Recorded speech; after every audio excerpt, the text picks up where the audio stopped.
Hello, my dear. So good of you to join me again.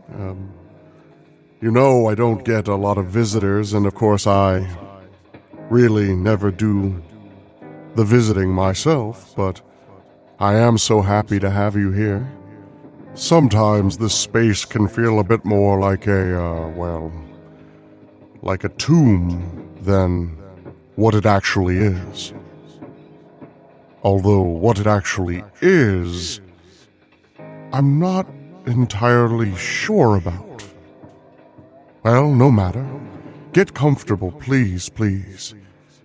Let's relax and enjoy ourselves tonight. So often in the dark, I can't help but feel when I'm all alone, like I am the thing in the cave.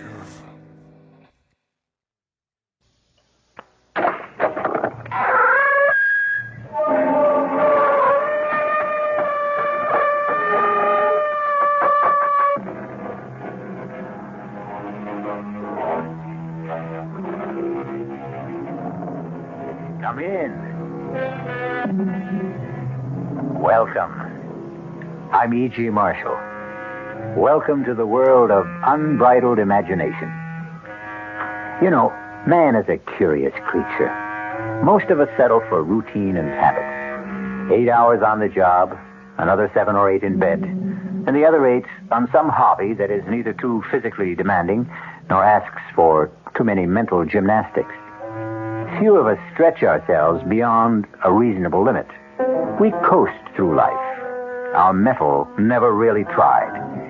But some of us, through harrowing experience, are stretched to the full capacity of our beings. It's then we find out what fiber we are made of. David! David! Help me! Eve, what is it? Where is she? Help me! Stop me! Where's the flashlight? But I can't see where she is. Eve! Calling me on We gotta get her. Eve, what is it? He's calling me on Where is she? Eve! Where is she? Where is she? She's gone. Where? We dragged her under the arch there. Did you see anything? No, but you heard Eve. It's true. There is a thing that lives in these caves. And we're trapped. Trapped here. At its mercy.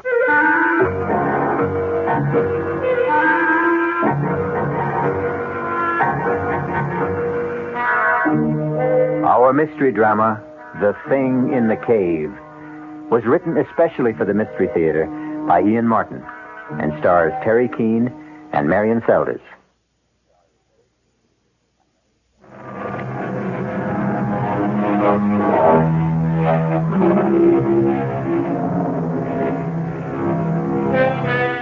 I don't suppose many of us ever plan to grow up to be speleologists, since most of us are subject to claustrophobia to at least some degree.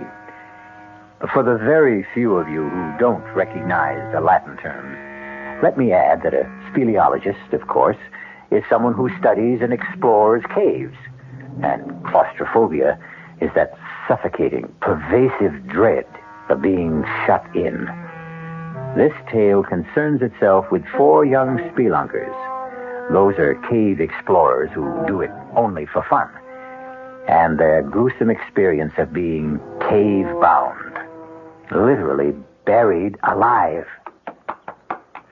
It's just around the next bend in the trail, Hank. It's funny being born and bred in these mountains, and yet I've never been inside Choctaw Cave. Well, I'm not sure I want to myself. You get claustrophobia too, Barbara. David, I never even dare close the door in the phone booth. Darling, Yes, Eve? we can forget all this, you know. I don't have to have my childhood revisited. No, thanks. Right on. If I refused you this little memory trip, I'd hear about it for the rest of our marriage. If you ever decide to go through with the wedding. Oh, just you try to leave me at the altar, David Towers. Well, here we are. Are we here? Yes, sir, General Custer. Cavalry, dismount. Oh, I don't see any cave. It's right behind that scrub oak there. Listen, what do we do about the horses? Oh, here. I'll hitch us all to the aspen here. My old Baldy. All I got to do is let the reins trail. He won't budge more than 20 feet till I get back. Hey, you know, it's kind of clouding up over in the northwest. Maybe we ought to be getting back down the mountain. Ah, come on, give Eve her kicks. What's this? Oh, just my old faithful knapsack with some of the remains of lunch and a flashlight. Meet an old Boy Scout. Be prepared. I brought a water bottle, too. Hey, come to think of it, if Eve wants to get up to the ledge, which she says goes to the back cavern, we ought to bring along a rope. Fetch my lariat, too, while you're at it. Will do. Where are you fellows? Come on. Bobby and I have found the entrance to the cave.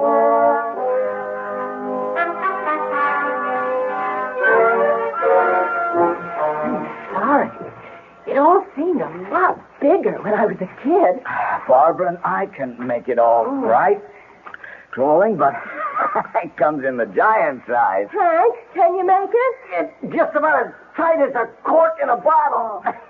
If I get stuck, you can be sorry if this is the only way in and out. With just a moment, we can all stand up. You'll see. Maybe we should all forget it. You scared? No, but I'm not exactly happy either. I don't know if Hank can... We're here. In the cave. I can stand up. Oh, come on, everyone. It's just beautiful. It's just as I remembered it. You're right, Eve. It's breathtaking. Like a cathedral buried at the bottom of the sea. Oh, hey. All green like Saint-Chapelle in Paris. How in Paris? Oh, it's a marvelous chapel near Notre Dame with all stained glass windows that make you feel as if you're scuba diving and looking at it through water. Hey, I can hear water, too. Somewhere. Come on. I'll show you where. Listen, look out for the, what do you call them? Stalactites, if they hang from the roof. And the ones from the floor are stalagmites, right? Here it is. Here's the waterfall. Oh, wow, that. Oh, that's beautiful. But where does the pool drain? Well, nobody knows. But some say it's bottomless and it goes right through the air. Well, where does the river that makes the waterfall come from? Up there? Well, the kids I used to know climbed up to the ledge there and then went in through the cleft. They say it comes from another chamber behind this. Where it comes from before that, I guess nobody knows. What's that? Maybe it's him. Him? What have you done? I know, I'm crazy. Oh, but it's such fun to remember how we kids used to come here together and talk about the thing. The thing. Well, what was the thing? It was just something we made up, some country legend someone had heard about this creature, this monster that lived in an underground river, whatever it is. What kind of monster? Well, you know, slimy and slippery and all of a blob with one great red-rimmed eye and long, flaky tentacles that crept and crawled along the rock until suddenly they pounced. What was that? Sounded like thunder. I bet that storm broke outside. Come on. We better get going. Oh, just wanted to get into the cave behind us, where we are. Just once again. Oh, no, count me out. This place is giving me the heebie-jeebies. Yeah, I'm getting a little tight in the throat myself. Come on, darling. You're right, David. I must have been a little crazy. I don't know what it was, but something seemed to draw me here. Almost as if it was something calling. Come on, Eve. Run! Yes! Eve, come on! It's not like the whole mountain's caving in. No, go back! Go back! Come on! Oh, my God! I'm going to let you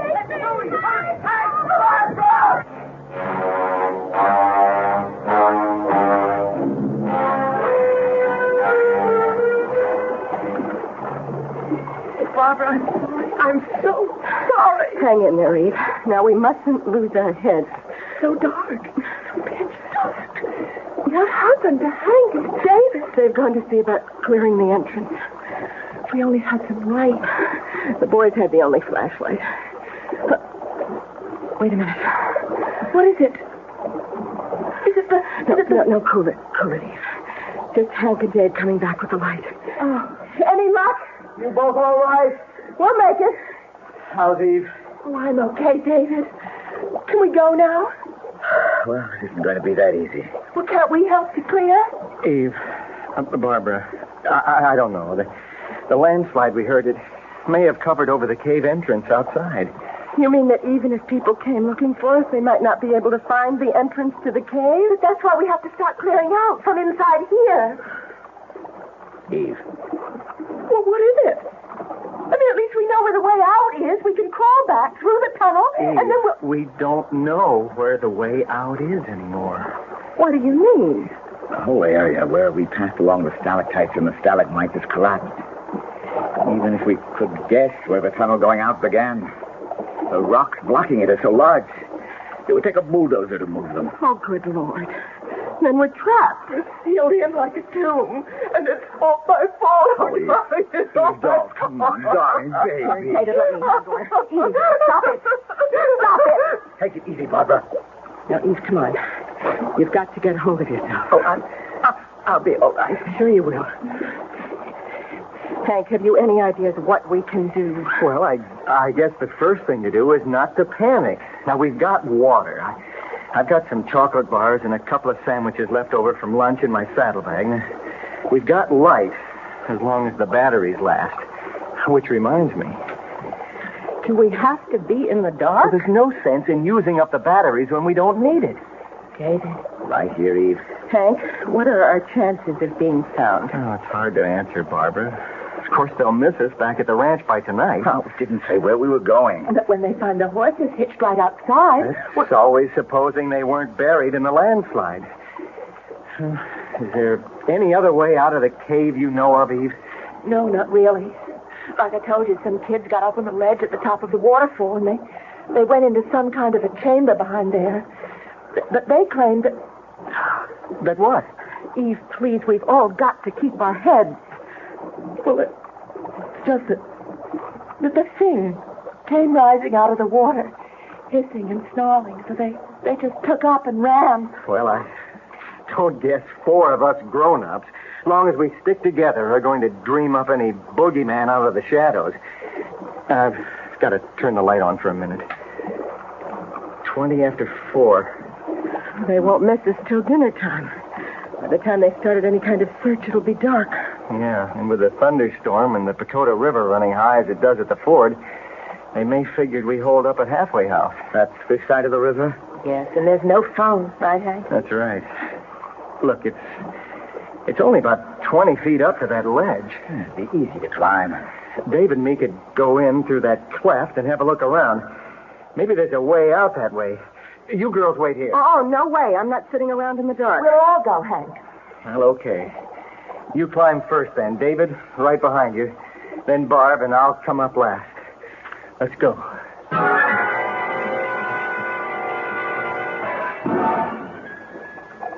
Bingo. We're in the second cavern. How big is it? This must be where the waterfall comes from. Is there any way out? Hold it, everyone. Hold it. Let's see. Let's start to the left here. The walls are so smooth, like they've been polished. Once upon a time, I guess the whole floor was underwater. Shine the light higher, Hank, so we can... Let's see. There we...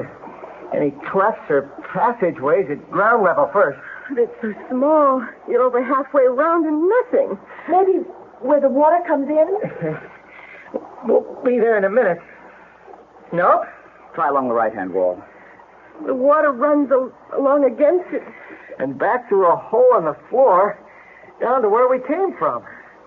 Shine the light back again where the water comes in. Why? The batteries are getting dim. Thought I saw something. Wait a minute. You may be right. The water doesn't come quite to the top of the archway. It isn't that. It's something else. It's calling me. The thing. Wait a minute. Wait. Oh, Hank, are you all right? Damn, I turned my ankle. David, the flashlight. I know, I'm looking for it. David! David! Help me! What is it? Where are you? Help me, quick! Stop me! Where's the damn light? I have it, Frank. Pulling me under! What is it? What is it? Thing! Pulling me under the... Where's Eve? Thing! Oh, he dragged her under the arch there. Oh, God, no. Eve, I can't swim. I can't. Look out. Hold the light steady. Toward the arch! I'm going after her! Did you see anything? No. The water's only a couple of inches under the roof. Hank's gone. The thing. It's the thing again. And he's coming back for all of us. From ghoulies and ghosties and long-leggedy beasties and things that go bump in the night, good Lord deliver us. The quote is from an old friend, Anam, or to give him his full name, Anonymous. But will he deliver our 4 young spelunkers, or any of them, from this thing that haunts the cave? I'll return in a moment with Act 2.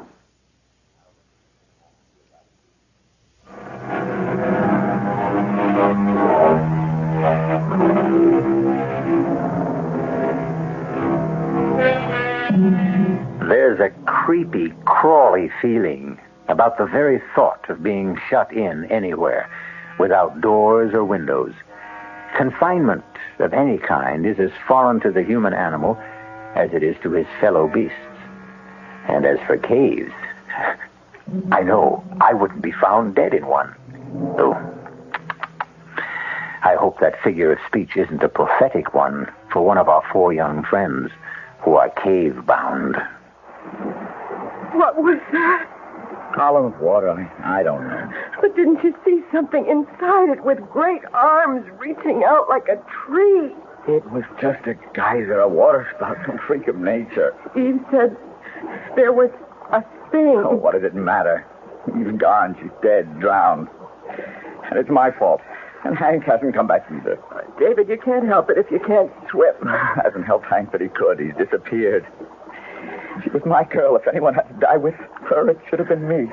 Maybe they've gotten to another cave. If they hadn't, their bodies would have come up to the surface. Look at that vortex there, Barbara. Where the spout or whatever it is came from. Just before the archway.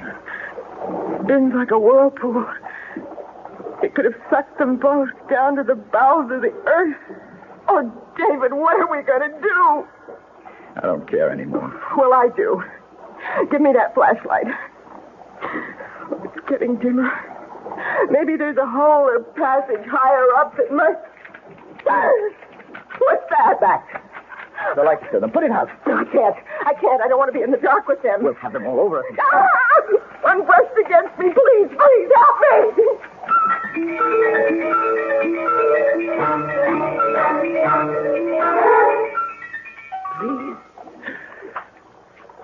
Please, help me. Help me. Good. Oh. Take it easy, Eve. You're all right. Yes. You'll be all right. The thing that pulled me out of the water. You're out of the water now. Where? I don't know. Dry land, anyway. Hank. Yes. How did you get here? I went into the water. Try to save me? Oh, it's an Eagle Scout. You know, trustworthy, loyal, helpful. What about David? He can't swim. Oh, but how did you... I don't think I could explain. What do you mean? It just doesn't make sense. The stream was flowing out of the arch. So I was swimming against it, but suddenly something just pulled me along against the current. What about you? Oh, don't you see? It was him. The thing. Oh, if it was, why did he save you and me? You thought he wanted to drown you. Yes, I did at first, but then it seemed so kind, as if it wanted to help. But Barbara and David, we've got to get back. Take it easy. Too tired. Oh, yes. Some lights that we can... And nothing but matches. Soaking wet. Maybe dry out. Can't even see the time.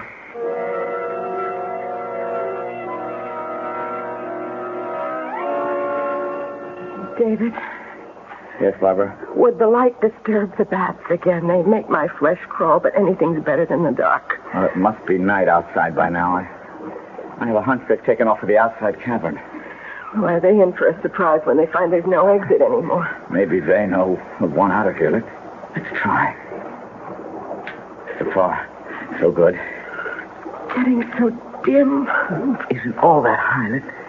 Let's see. Well, Can you see anything? no. It's like the inside of an egg. Oh, David, what are we going to do? Get back. Get back near the arch. The rock's flat. Maybe if the water goes down or something, we can figure a way. Damn! Battery's gone. Oh, no.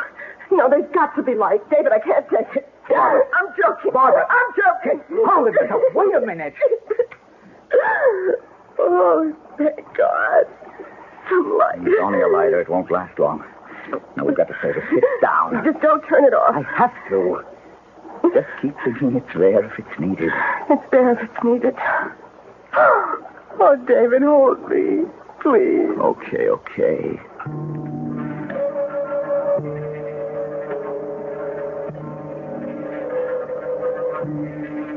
Oh, Hank, I got you, all of you, into this. But Eve, that won't help.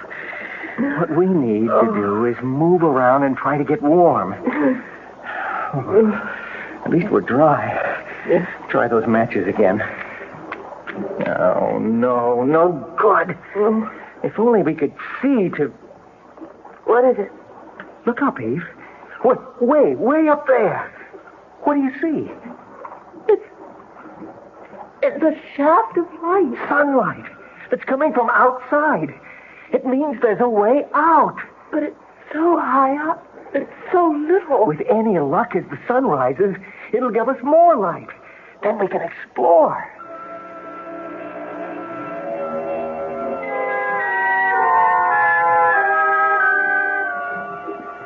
How far up to where that light's coming in? Oh, must be a good 60 feet. Hard to tell in this light. Could we climb up there? Oh, Lord, no. We've got to think about Bob and David first anyway. Oh, I've been thinking about that. Trouble is, I was groggy when I fetched ashore here. I've no idea how long the underwater swim is. But with the current going with you... Well, there's a good chance I could make it through, but making it back's another problem. Especially since David doesn't swim. We can't count on Mr. Singh to be around to help us out again. But here, we have a chance, and there, they don't. There's got to be some way. I've got a notion. Eve, you got anything to write with? No, haven't got a pocketbook, any kind of pen. Wait a minute. Pocket of my jeans. Lipstick, any good? Famous. Now, look, I'm going to take my canteen and empty it. Now, the one sure thing we have is plenty of water. You think we could write a message with lipstick on that? No, not so good on that canvas cover. But if we just strip it, we could write on the metal. You don't think water would wash it off?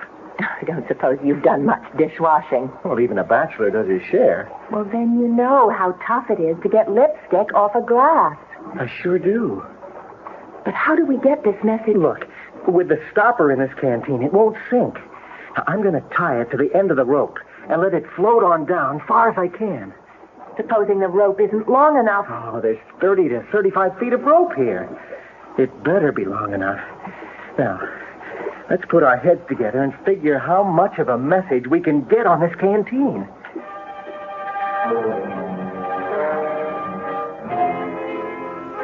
David? Yes, Bob? Is it me? Or is it getting hard to breathe in here? It's all in the mind. You know, it's funny. What?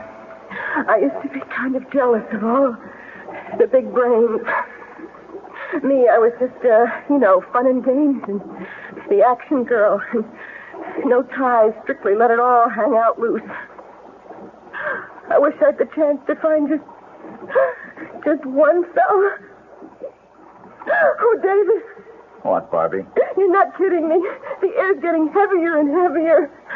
Please, can't we have a little light? There's not much light if you... What is it? There's something floating in the stream. Here, hold this up for me. Can you reach it? Yeah, I have it. What is it? It's a canteen. It's tied to a rope. Looks like Hank's canteen. The water bottle he brought in without the cover. Hold it close here. Oh, look. There's writing on it. Oh, God, I'm blind without my glasses. It's in lipstick. That means Eve. Here, can you read it? Hold the flame steady. Eve, Hank, safe, tug, rope, 3 times if found. Way out. If writing materials reply, send all in flask. How much do you measure? About 20 feet. And how far can Wait. 1, 2, 3. They've got it. Now all we have to do is wait for one tug, and we can bring back the message.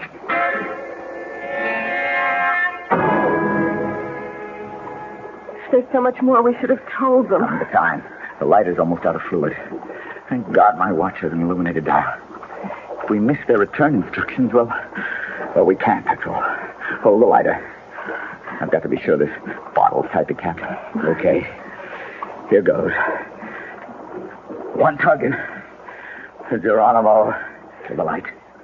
Oh, if I ever get out of here, I'll write for special dispensation during the energy crisis. I never want to spend another moment in the dark again. What does it say? We could use a better reading light. What's it written on? Pencil on a handkerchief. Dearest Eve, Hank, light only for one more message from you. Air supply failing. Trapped here. Give instructions. Expect answer 5 minutes. Pencil enclosed. Can you imagine? The 20th century, a little less than 20 feet away, and we communicate like the Stone Age. Never mind. At least we communicate. Let's just get them here so we can communicate face to face. It's silly, Dave.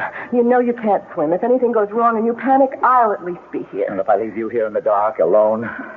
Now, look, let me slip the rope around your shoulders like Hank instructed. I know how to handle a sling like this. Will you remember? Yes. Now, go on. Get in and tug. Let's get out of here before my lighter gives out.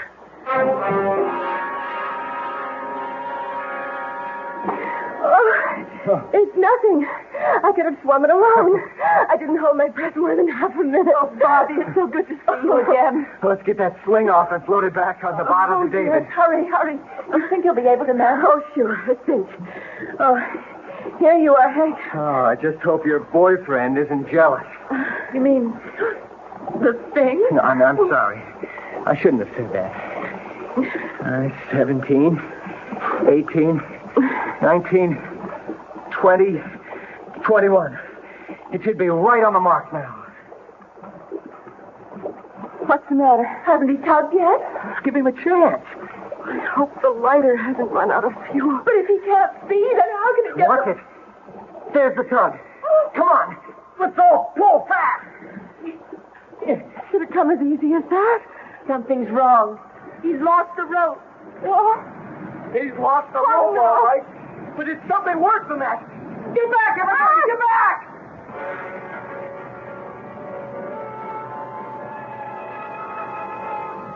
Once again, some malign influence interferes in the tantalizing possibility of escape for the 4 young people whose mettle has already been tested unbearably.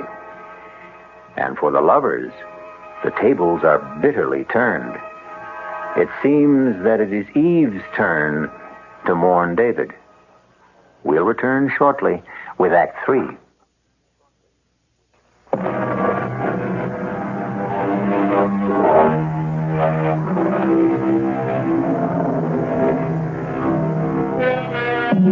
Instead of David appearing from the tunnel, secure on the rope, there is an empty sling tied to the canteen for a float.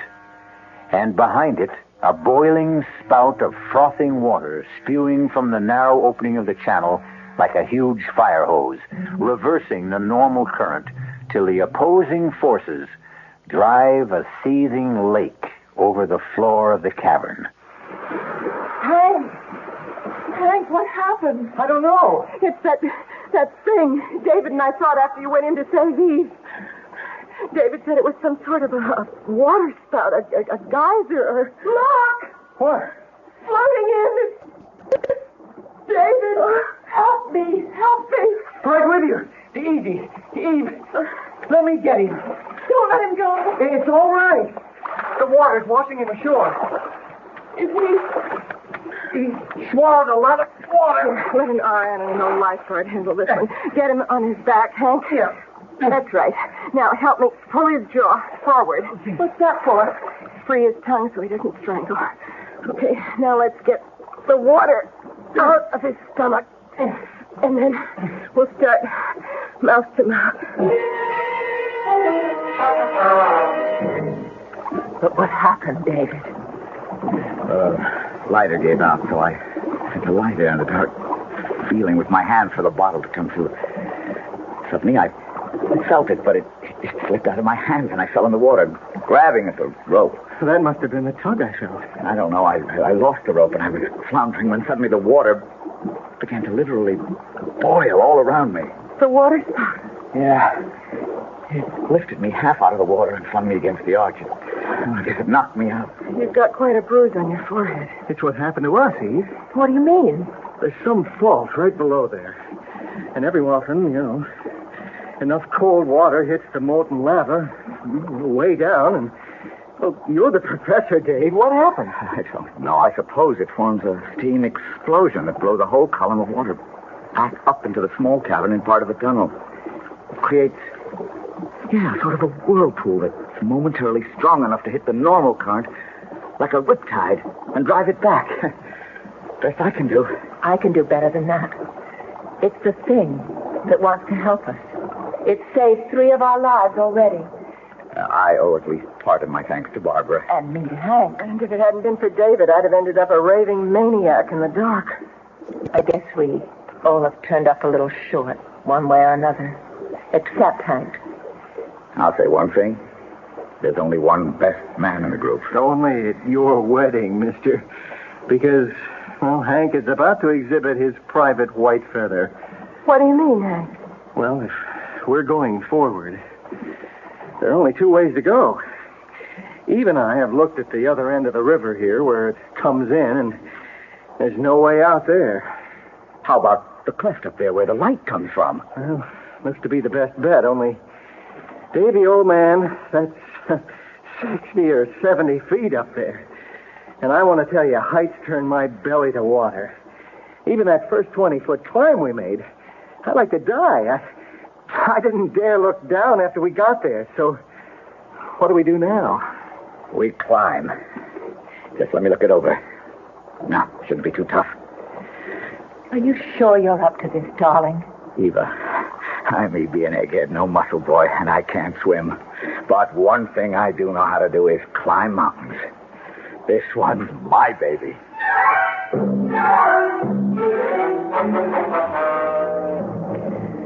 Now, just let me go over a few points once again. I lead, Eve follows, Barb, and then Hank. Oh, what if I fall? You're on a fling. The rest of us can hold you, and if you don't lose your head, try to relax. And as you swing back to the wall, grab hold again. But you're not going to fall. Yeah, but... Okay, it isn't a tough climb. The main thing is, don't look down. All right. Just keep your eyes up. And each one follow whatever toe holds or hand holds the one before is used. I'll test each one of them first. Most of the climb we can follow ledges. If they feel narrow, face the wall and move sideways. Don't look down. And no hurry. Don't anyone try to play hero. If you're tired, let me know, and we'll rest, okay? I'm not worried, darling. I trust you, Dave. Well, if we don't get started, I may never move. Here we go.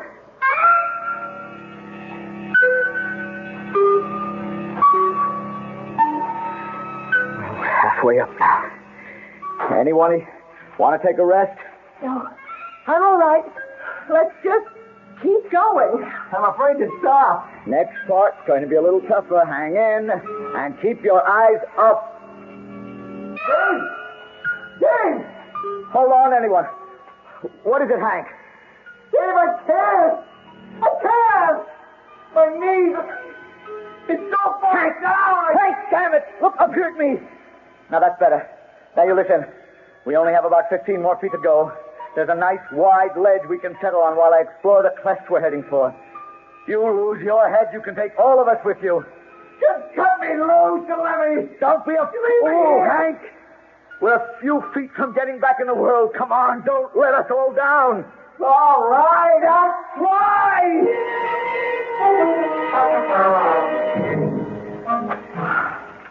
Easy does it, Hank. Just hook your weight forward over the ledge. I can't.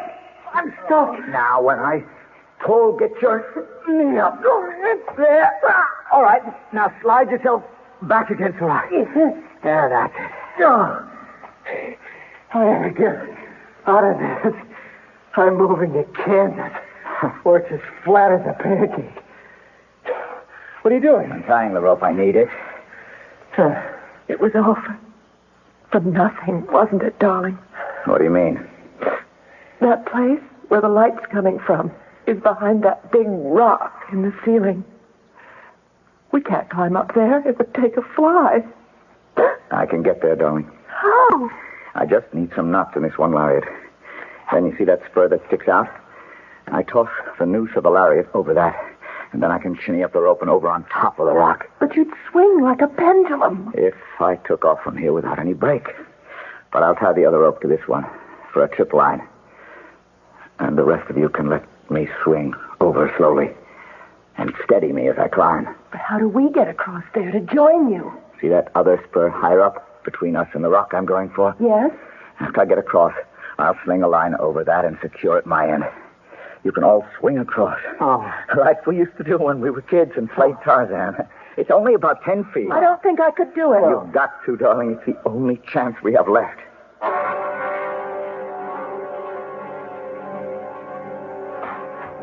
Oh, thank heaven. I never thought he'd make it. Did you find the rift? Yes, Does it lead outside? eventually.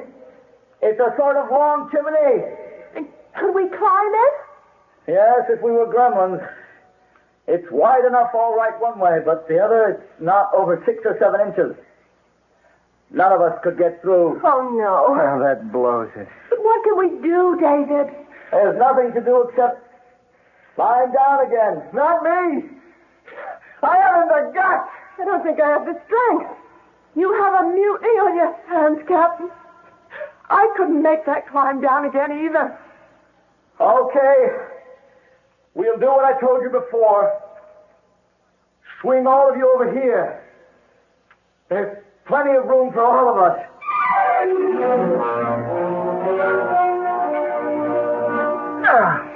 I got you, Eve. Back on good old terra firma. Just like riding down an elevator. Oh, thanks, Hank. So we all got down easy. How does David? He's got away. He sort of takes a hitch around himself and he lowers himself down. Oh, here he comes. Oh, man, that's some kind of guy you're marrying. Everybody all right? We are. A few rope burns, that's all.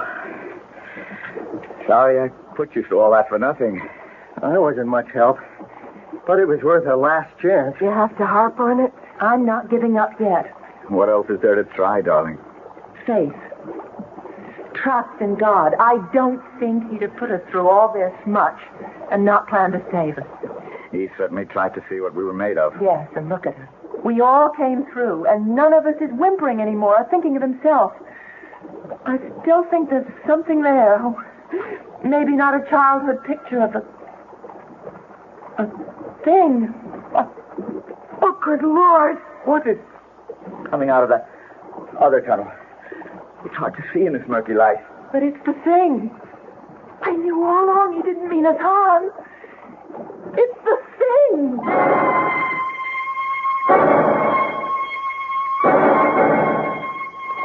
I reckon I must have thrown quite a scare into you folks.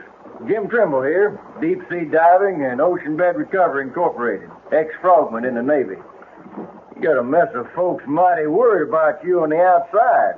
There's going to be some relief once my boys bring in scuba tanks and gear to get you to the outside there. Just, let me give them the go-ahead. Hello, Crazy 2. This is Jim. All 4 missing persons alive and well. Proceed with plan as outlined.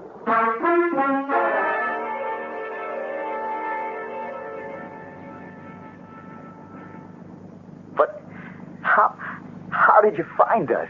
Well, sir, my daddy was quite a diver in his day. Free diving, that was. Not with gear like today. And he always had a notion there was a back way into Choctaw Cave through the underground river. And he found it one day off Chippewa Lake here, and I was about 16, and, well, he went down, and he never came back. I wonder if he ever made it to the cave. Oh, no doubt about that, ma'am. After I got out of the Navy, I went down myself with scuba gear and a motor outfit just like now. And I found my daddy, or his skeleton. I figure he got down just holding his breath, but trying to make it up again at that angle, the current was just too strong. And after it got him, it brought him back to rest here, you know. I brung him out and buried him proper. I'm sorry, Jim. No need. He died doing what he wanted to do. But how did you find us? Well, Hank's old horse, Baldy, was smart enough to outstep that landslide, and when he turned up downhill, folks got alerted, but there wasn't a hope of digging you out, and they sent for me, and I got flown in from San Diego, and that's how I come to scare you into thinking I was that old legend I guess my father started. But the thing... It isn't a legend, Jim. Your father never really died. He was the one that saved us.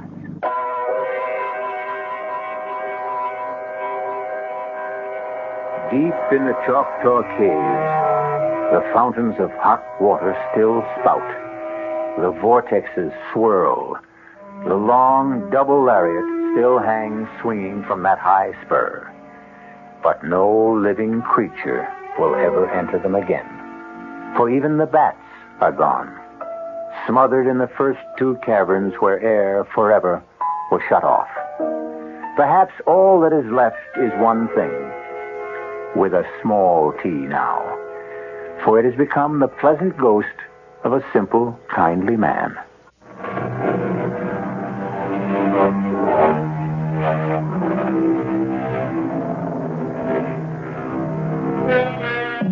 So, for this time, a happy ending.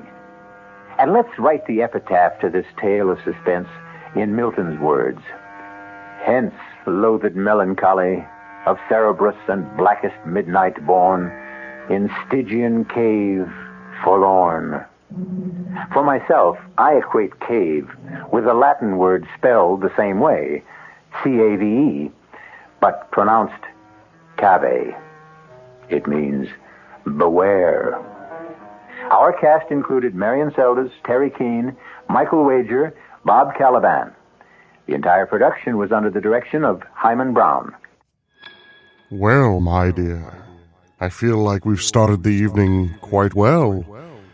That one, it shook up a bit inside me. Not sure how else to put it. Well, allow me to get more tea going in the kettle. I have a feeling tonight's going to be long and dark, but never alone. Oh no. The idea of being alone is a bit absurd, don't you think? No. We'll relax now and focus very much on a kind thought. And now stay tuned for a program that is rated tops in popularity for a longer period of time than any other West Coast program in radio history. The Signal Oil program, The Whistler.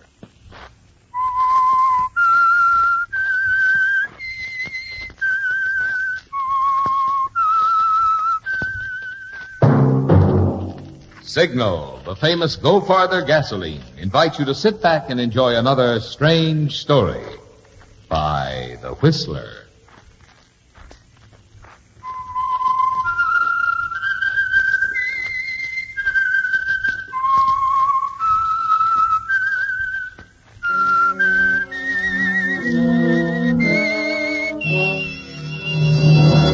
I am the Whistler. And I know many things, for I walk by night. I know many strange tales hidden in the hearts of men and women who have stepped into the shadows. Yes, I know the nameless terrors of which they dare not speak.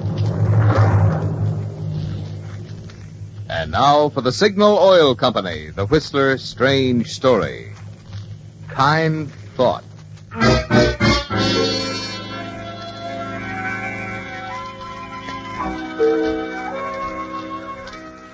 Grant Adamson leaned back in the heavy leather chair behind the broad mahogany desk set diagonally across the corner of his office and tried to appear relaxed as he reached for a cigarette, placed it carefully between his lips and flicked a flame from his cigarette lighter.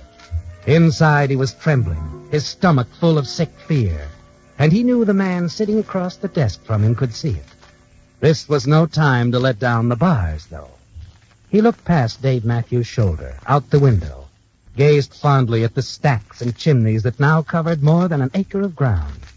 Adamson Chemicals Incorporated, and all of it, right down to the last paper clip in that shiny mahogany desk at stake, hanging on Dave Matthews' decision. I've got to admit, I hardly recognize the old place, Grant. Yes, Dave. Well, there's been quite a change. Oh, that's putting it mildly. 1946. Adamson and Matthews. 16 employees, a one-story building on 23rd Street, making ink eradicator. I go off to Japan with the occupation forces, come back 5 years later, and quite a corporation. Quite a change is right. Well, I've tried to keep the ball rolling. Yes, it seems at this point that I'm a very wealthy man. Now, listen, Dave, I tried to make it clear. You didn't make anything clear.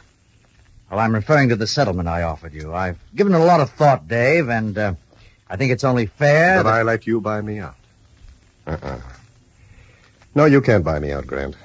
I'm an equal partner, and that's the way I want But it's not good sense. Look, Dave, be honest with yourself. You're a small operator. You're all right in a small ink eradicator business, but, why, this is too big for you. It was too big for you, too, wasn't it, Grant? Meaning what? That you're not really a success. A business builder at all.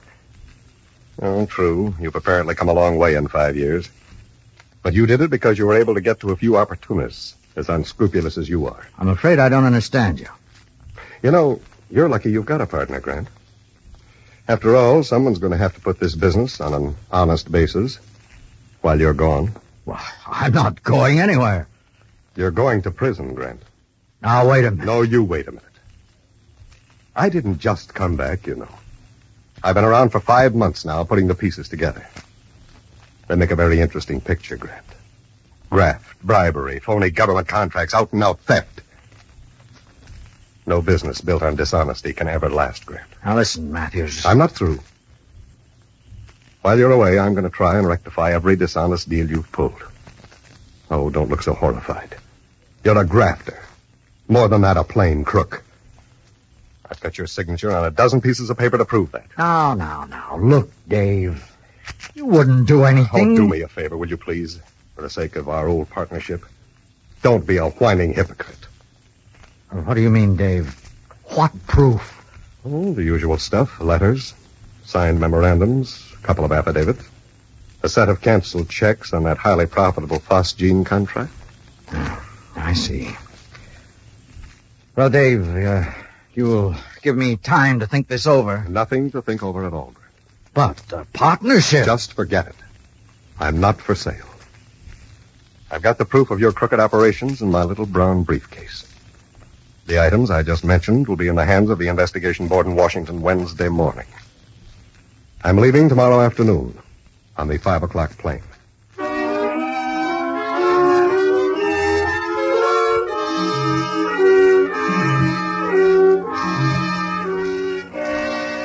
So that's it, Grant. You built it from nothing. From a small ground floor operation with 16 employees. You put it together like a magic chemical formula, without too much regard for the ingredients. And discovered that a nation on a semi-war footing doesn't always take time to ask questions. And now it's about to explode in your face, isn't it, Grant? You know that Dave Matthews can't be bought. And that it'll be all over the moment he walks into that boardroom in Washington, D.C.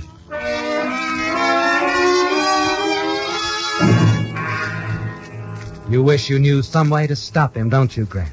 Any way. Any way to stop him. What did you say, Mr. Adamson? Nothing, Miss Williams. I've just got a lot on my mind. I think you need a vacation more than I do. Oh, yes, that's right. You are going away tomorrow, aren't you? I feel a little guilty about it. There's so much to be done. Oh, no. You've earned it, Miss Williams. I hope so, Mr. Adamson. There's something I wanted to tell you about before I go. Yes?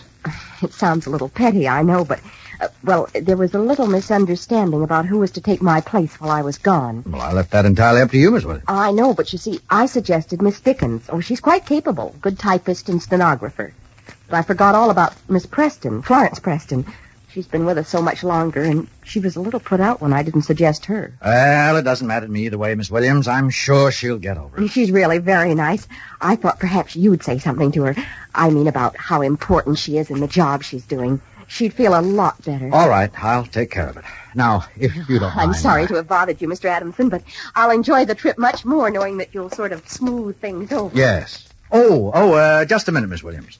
Where did you tell me you were going? Baltimore. Baltimore. That's near Washington. And you're leaving tomorrow. Yes, I'm awfully thrilled, Mr. Adamson. It'll be the first time I've seen my family in 5 years. Going by train, Miss Williams? Yes, sir. That won't give you much time with them, will it? Not a lot, but a few days will still be wonderful. How would you like to fly? Fly? I couldn't afford that, Mr. Adamson. Is that the only thing that's stopping you, the expense? Well, yes. Miss Williams, I've felt for a long time I should do something for you. You've been very capable, very loyal. But, Mr. Adamson... No, not another word. I want you to run right down to the railroad office and turn in those train tickets. You're going to fly to Washington, Miss Williams, at our expense. And from there, it's just a step to Baltimore. Why, Mr. Adamson, it's a very kind thought, but I... No, that's enough. Don't thank me, you've earned it. And you better hurry now. But what about reservations? Leave that to me. Oh, by the way, you'll be leaving tomorrow afternoon on the 5 o'clock Washington plane.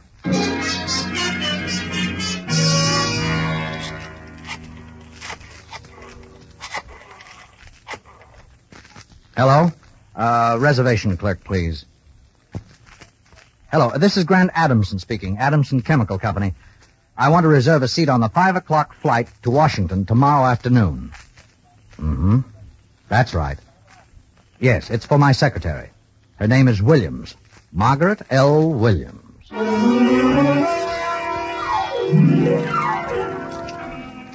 Your kind thought, as Miss Williams expressed it, is something else, isn't it, Grant? It has to do with the fact that Miss Williams' vacation trip coincides exactly with the trip Dave Matthews is taking to Washington, D.C. That you've managed to arrange for them to be on the same plane. And that, above all, you know now that everything depends on your making sure Dave Matthews never gets there. It's quite late in the afternoon when you stroll into one of the company's chemical laboratories. Well, Mr. Adamson, surprised to see you down here in the plant. How are you, Donald? Well, I guess I'm just the old fireman running to the fire. Say, you know, Donald... Yes, sir?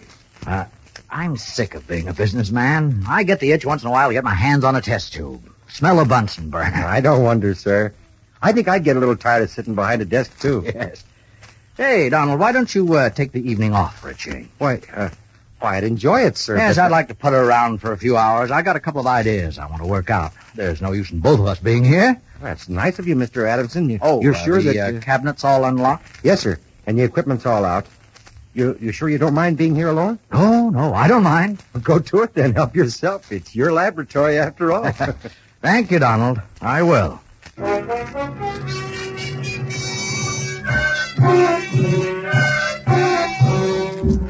The minute Donald leaves, you lock the door and set to work, praying that you haven't lost the skill you used to have as a laboratory chemist. 3 hours later, you're getting close. Now the distillate. Well, that's it. 100 cc's.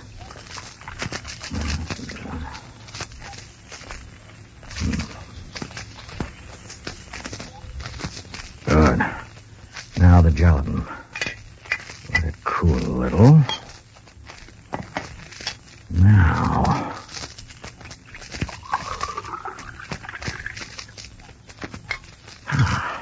I think that should do it.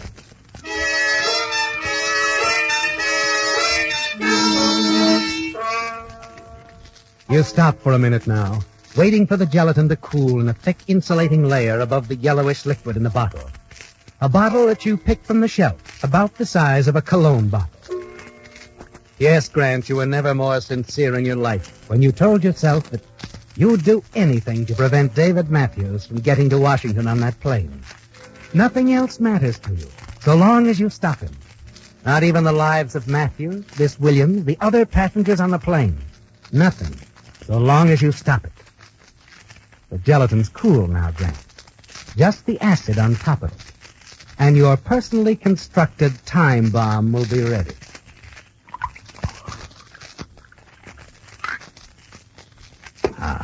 That's got it. Yes, Mr. Dave Matthews. This will dissolve our partnership in a big way.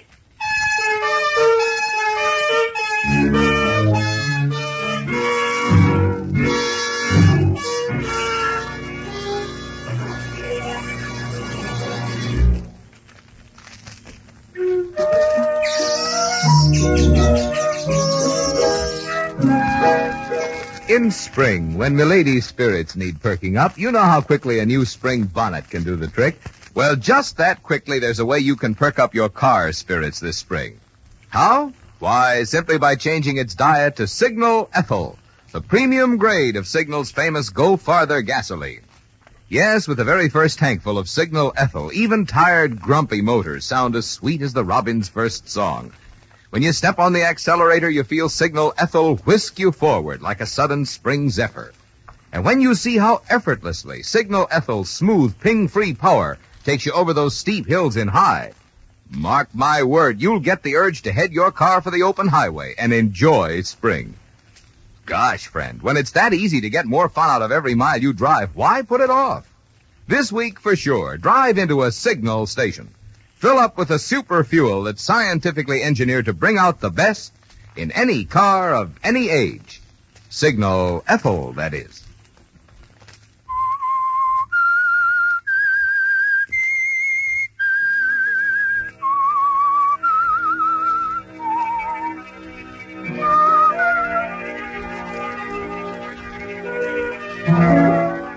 Well, Grant, it's the biggest deal you ever tackled in your life, isn't it?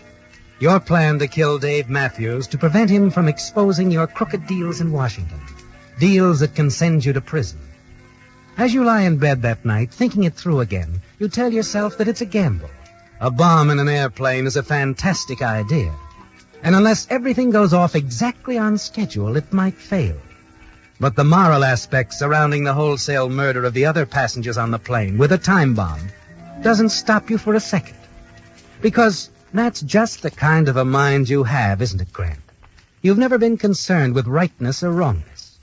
Only with the surest, quickest way of getting what you want. And you've made up your mind now that Dave Matthews will never reach Washington with that briefcase and the incriminating evidence against you. It's earlier than usual when you arrive at your office the next morning. Good morning, Mr. Adamson. Oh, hello, Miss, Dickens, sir. Oh, yes, Miss Dickens. Miss Williams told me about your taking her place yesterday afternoon. She's awfully thrilled over your sending her by plane. We had a party last night. She told us all about it. Really? I'm glad she's pleased. Well, let's see now. We don't want any disappointments.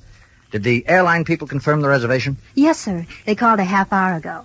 The 5 o'clock flight this afternoon. Good. I wonder who's seeing her off. Call her for me, will you? Yes, sir.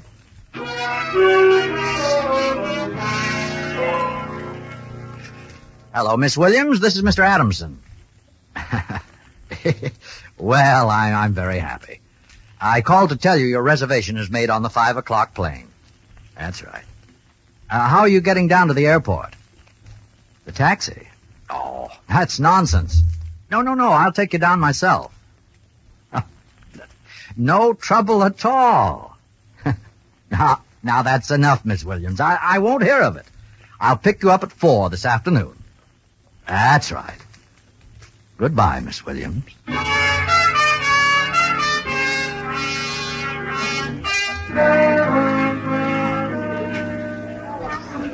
There you are, sir. We can give you either the cologne or the perfume. I'll take the cologne. You sure this is the largest bottle you have? Yes, sir. I'm sure she'll be quite happy with it. Yes, I suppose she will. All right, and I'd like it gift wrapped. You know, lots of ribbons, fancy stuff. Do you have a wrapping department here? Yes, sir. You can take it over yourself. Counter 9. Thank you. I will.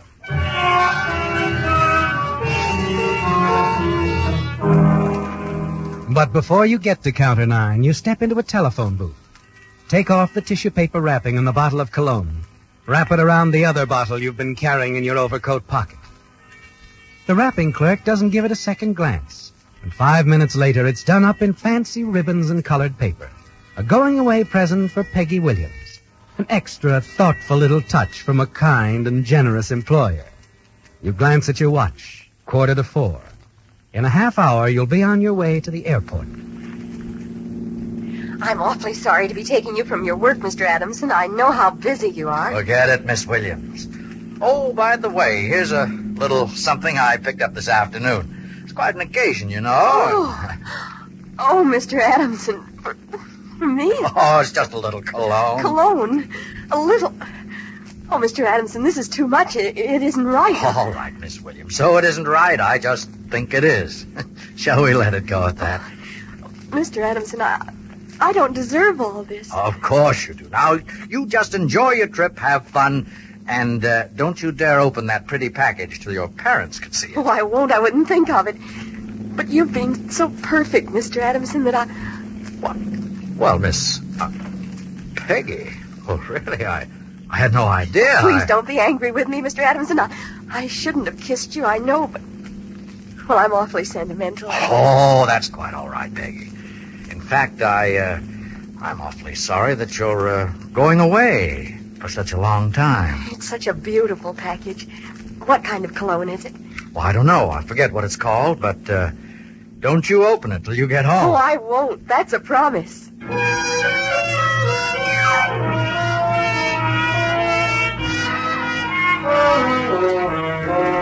Yes, Grant, you're seeing Peggy Williams off on a long trip. A very long trip with your old partner, Dave Matthews. As the two of you walk into the terminal, you see that Dave has already arrived, sitting with his back towards you, reading the paper. Seeing him removes the last twinge of conscience you have regarding Peggy Williams and the other passengers. You glance again at the ribbon package in Peggy Williams' right hand, knowing that it won't be much longer before the insulating layer of gelatin dissolves and results in a stunning explosion. 2 hours, if your calculations were correct.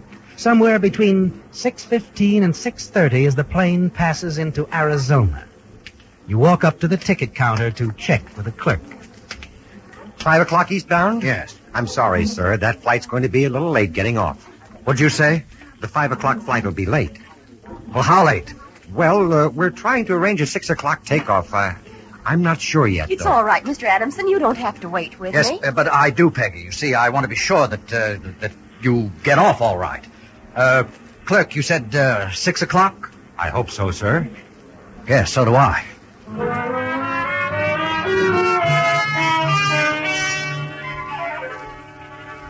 You spend almost an hour with Peggy in the terminal cocktail lounge, running out to the lobby every 5 minutes to make certain Dave Matthews is waiting for the takeoff, and to check with the clerk about takeoff time, knowing that now the time is getting close, that perhaps the thing to do is to grab the package from Peggy's lap and rush out with it, throw it in a vacant field somewhere.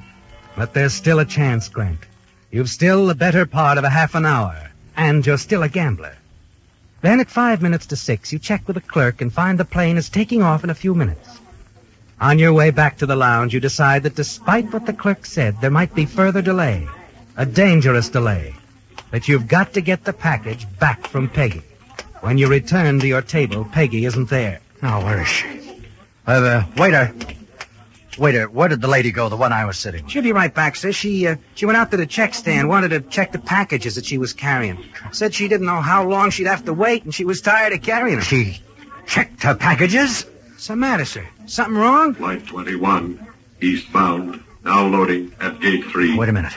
Flight 21, eastbound, now loading at gate 3. Wrong, waiter? No. Nothing wrong at all.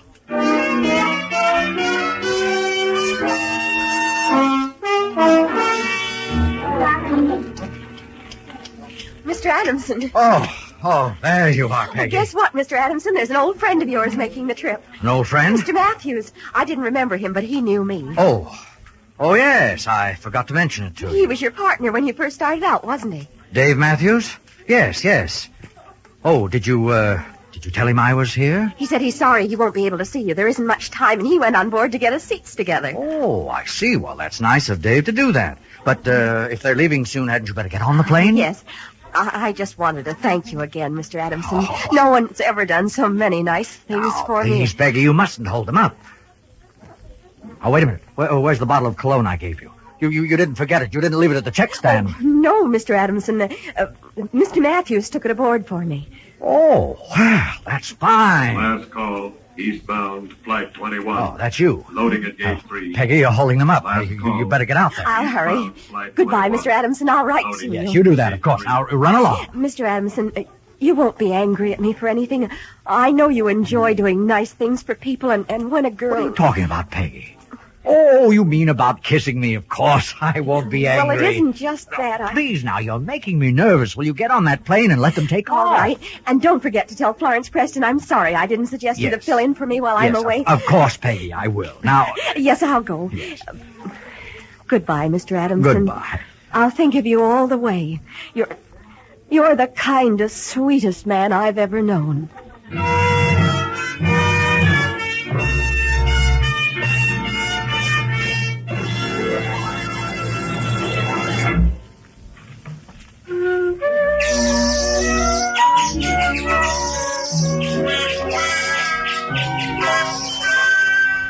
Spring or no spring, you wouldn't feel nearly as peppy, would you, if you had to keep right on wearing heavy winter clothes? Well, that's just how your car feels about running on tired old winter motor oil and gear lube now that spring is here. So if you want to put spring into your driving, it's high time you were treating your car to a spring changeover at a Signal service station. First step is to drain your motor and refill with Signal Premium, the new heavy-duty type oil that reduces engine wear due to lubrication 50%. Next step is fresh Signal Gear Lube for transmission and differential, and a Signal double-check lubrication for the chassis. At the same time, your Signal dealer will be glad to check those other points that need attention every 5 or 10,000 miles, such as front wheel bearings, oil filter, or air cleaner. Say, a car just can't help feeling peppier after a spring tonic like this.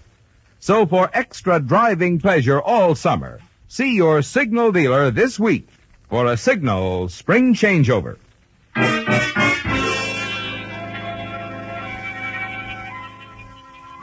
Well, Grant, at long last, Peggy's on the plane, happily seated next to Dave Matthews. That's interesting, isn't it, Grant? Like a chemistry equation, each element balancing the other. Dave on one side with an important briefcase, Peggy on the other with an even more important bottle.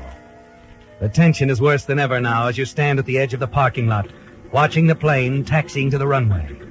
You'll feel a lot better after the plane gets into the air, when you're sure the unexplained explosion will take place somewhere above 5,000 feet, and not on the ground where prying investigators might uncover the answer. You glance at your watch, 6:15. It should only be a matter of 15 or 20 minutes now. The plane finally turns around in a half circle into the wind. The pilot guns the engines for a few seconds, and then the plane rushes down the runway towards you.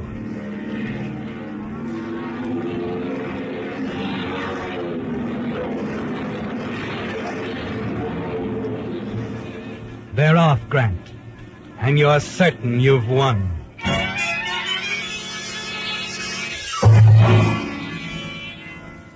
Yes, sir? Oh, the blue Cadillac in the second line. Here's my ticket. Yes, sir. I'll bring it around for you.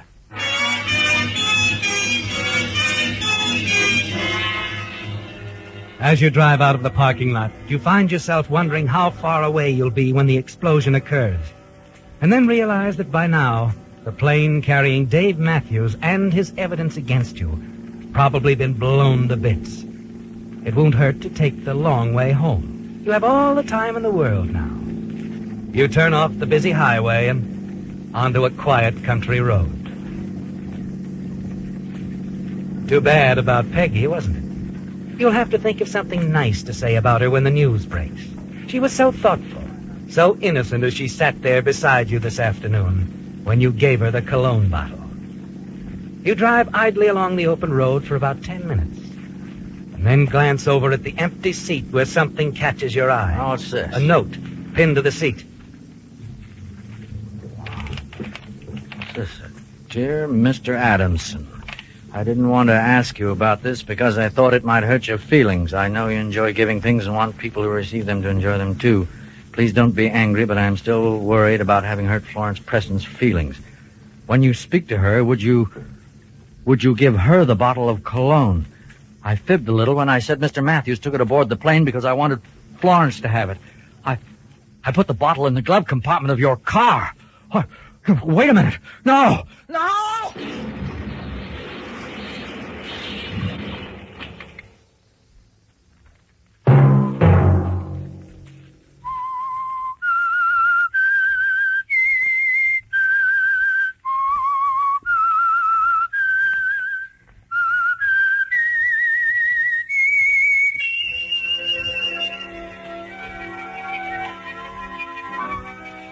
Let that whistle be your signal for the Signal Oil program, The Whistler, each Sunday night at the same time.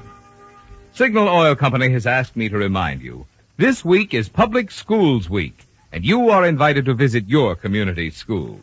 Your interest and support of public education are the best guarantee of a sound public school system.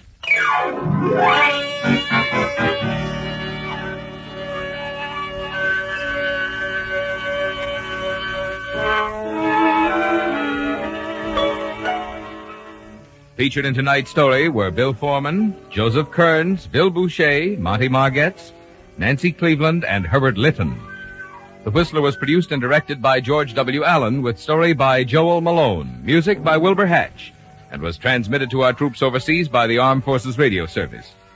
The Whistler is entirely fictional, and all characters portrayed on The Whistler are also fictional. Any similarity of names or resemblance to persons living or dead is purely coincidental. Well, it certainly feels more chilling than I would have expected, especially at this time of year, even at this late of an hour. Don't worry, the fire will not be going out. I'll keep it burning hot, so hot, it almost feels dangerous. Oh, no. Don't worry about that. Not your concern at all. I wouldn't let anything happen to you. I wouldn't let anything bad happen, not in my own home. No. Unacceptable. After all, what do you think I am? The brute? Getting impatient for baseball season to start? Have a touch of spring fever? Want to get away from it all? We offer you Escape.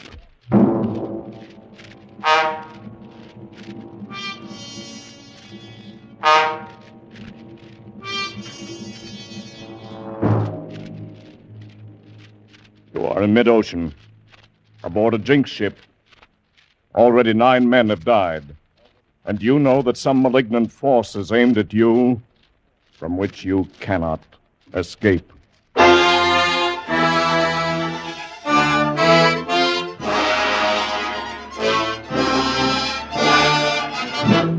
Escape, designed to free you from the four walls of today for a half hour of high adventure.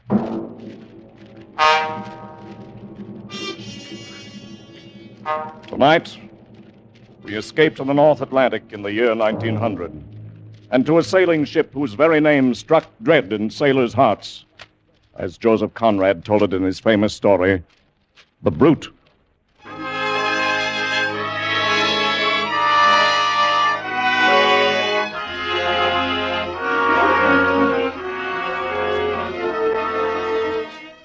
You could never tell it just by looking at her. Proud and strong and beautiful on the outside.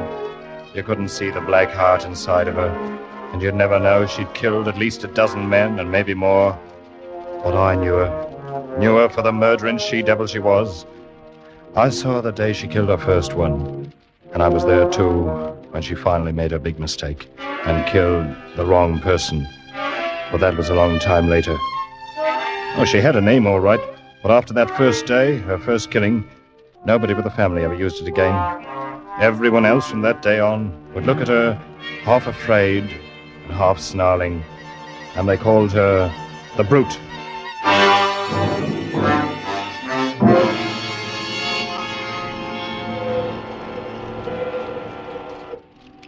I remember I was 14 the day my father took me down to the South Thames boatyard to watch the launching of the ship. My brother Charlie was there, of course, 8 years older than me and very proud of his one gold stripe, now that he'd been made an officer on the Apps line. Charlie and Father were talking. I just stood and listened to them and didn't say much of anything myself. Look at her, Dad. Ever see a ship in your life with lines like that?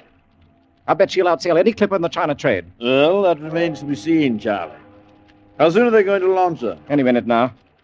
I'd give a lot to be sailing on her, instead of on the Malcolm Apps. Well, the Malcolm's a good ship, son. As good a ship as any the Apps family owns. I'm not kicking. I'm glad enough to be through apprenticeship and get my commission. But even at that, I'd almost rather be a bosun on this ship than third mate on the Malcolm. I understand that Colchester's to be her captain. Yes, that's right. Oldest commander with the Apps and Sons line. Look at the size of her, Dad. She's a full 2,000 tons. Less half a ton, Charlie. Oh, good morning, Mr. Jermyn. Mr. Wilmot. Hello, Ned. How do you do, sir? No, Charlie, she came to 1,999 and a half when we measured her up. Well, 2,000 tons or not, Mr. Jermyn, you'll never build a better ship than this one. I don't know, Charlie. I built her the way Mr. Ops wanted her. She's big and she's stout, but I don't know. And what's your reason for saying that, sir? No reason that makes any sense. About the devil's own time with her. Cabin doors jamming when they shouldn't. Edge covers that wouldn't fit after they'd been measured up. Blocks fouling for no reason at all. I don't know, Mr. Wilmot. But if she were a human being, I'd say that maybe she's insane. Oh, come now. You've been working too hard, Mr. Jermyn. Better take a vacation now that she's finished. Well, I could certainly use... I say, that's Maggie Colchester up there, the captain's niece. Is she going to do the christening? That's right, Charlie. And I'd better get down below now. My own men are going to knock the stays loose and let her slide down into the water. Well, good luck, Mr. Jermyn. Thanks, Mr. Wilmot. Come on board for the celebration after she's lodged. Bring the boy. Fine, thank you. We should be there. They'll let it go any minute now. Dad, I'm going to sail on that ship someday. Oh, you'll probably sail on a lot of Apps line ships before you're through, Charlie. Look, they're giving Maggie the champagne now, and she's going to christen it. Yes, listen. I christen the Apps family. The Apps family. So that's what they're naming her, eh? All right, men. Knock out the stairs. Let her go. Look, Dad, she's starting to move. There she goes. Yes, well, look at that speed. I never saw it. Jermyn, look out! Good Lord, he fell right into the waves and she went over him. He didn't fall. A timber rolled off the deck and knocked him under. She slid right over him. Mr. Jermyn, the man who built her. She's launched in blood, if that means anything. She's a brute and a murderess now, Charlie. Still think you'd like to sail on her? It was an accident. It doesn't mean anything. Perhaps not. I'll sail on her someday, sooner or later. I will sail on her.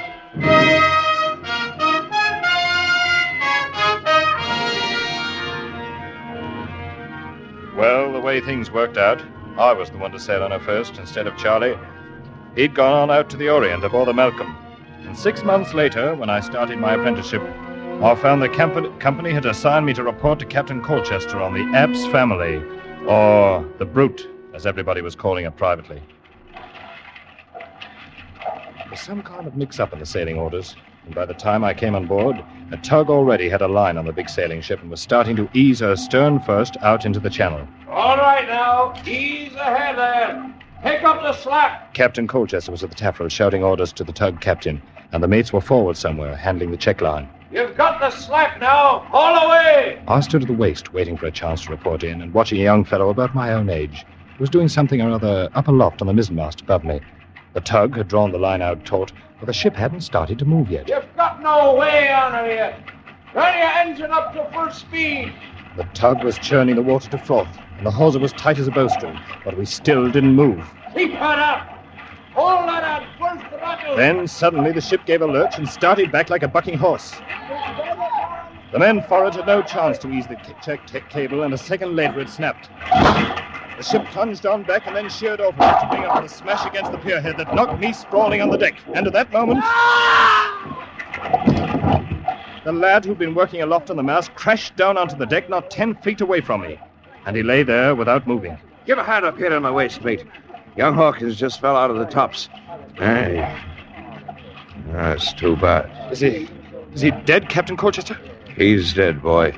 You get a hold of yourself. Don't stand there trembling. You never seen anybody die before? Yes, sir.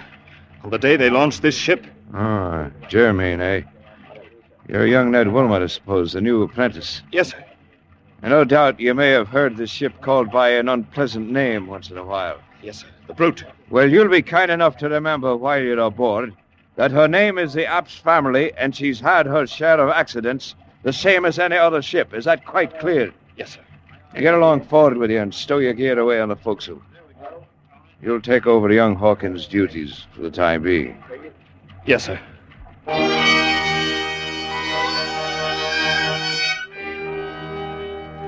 I sailed aboard the Brute for the next 4 years and watched her kill 9 men during the time. We got so we tried to outguess her, try to figure how she'd do it the next time. But no matter what we think, we never were right. And it wasn't only the killing, it was everything. Most ships have little ways all their own, and you'll learn about them and allow for them. Ah, but not her. She was like a crazy woman. You never knew what she'd do next. I remember once off the Gold Coast, she ran before a gale for 2 days as pretty as you please, and then broached to twice the same afternoon. Flung the helmsman clean over the wheel the first time, and the second time swamped herself fore and aft and split out every stitch of canvas. And after we got the decks cleaned up, we found 1 seaman had gone overboard. He was her 5th, I guess it was. Or maybe the 6th. Oh, she was beautiful, the Apps family was. Big and proud and beautiful. And along with it, a killer. A black-hearted, sea-going brute.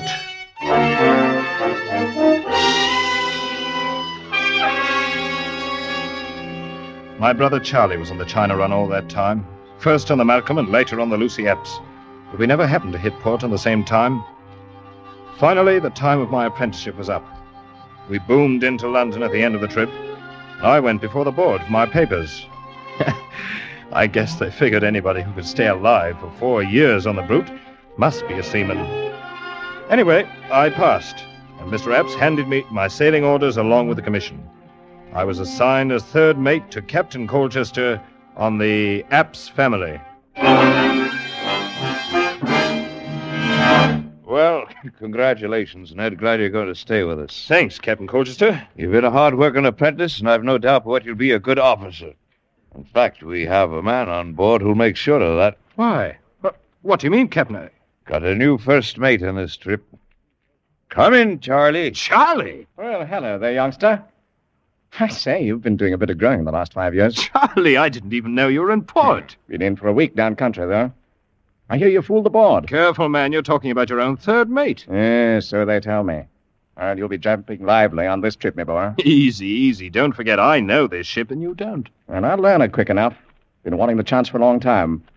And between us, I think we can even break this jinx. Lads, there'll be no talk of a jinx on this trip. At least not in the cabin, as long as Maggie's going along. Maggie? Who's Maggie? Ask your brother. I think he's the one who talked her into the trip. Though she claims it's for her health. I'll leave you two to get acquainted. We'll be about 10 days loading if you've got any plans. What's he talking about, Charlie? Who's Maggie? His niece, Maggie Colchester. You remember her, the girl who christened the ship? Oh, of course. Ollie, well, hasn't Dad told you where I've been spending shore leaves for the last year and a half? No, Charlie, I didn't know anything about it. Well, then let me show you something. Here. Now, if I have my way, Maggie'll be wearing this before the trip's over. Here, take a look. Blimey, that's all right. Yes, I bought it in Cape Town. It's a blue-white diamond set in platinum. Is it big enough to go on a finger? Oh, it's big enough, all right. And that's where it's going if I can talk her into it. And who's going to talk who into what, Charlie? Maggie, I was, saying that, I hoped I could talk you into going ashore for dinner with me. Oh, were you now? You big liar. Oh, Maggie, this is my brother Ned. Ned, this is Maggie. How do you do? And are you one of the officers, too? I'm the new third mate. Well, I certainly hope you're more truthful than your brother. Maggie. Whose invitation to dinner I am accepting with pleasure. Oh, really?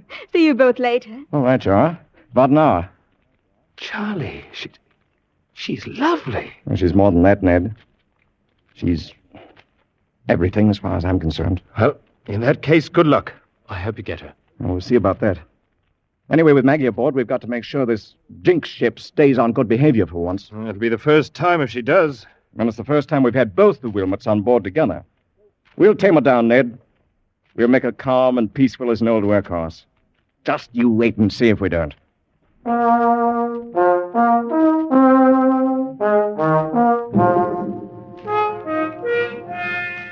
And the strange part of it was, he was right.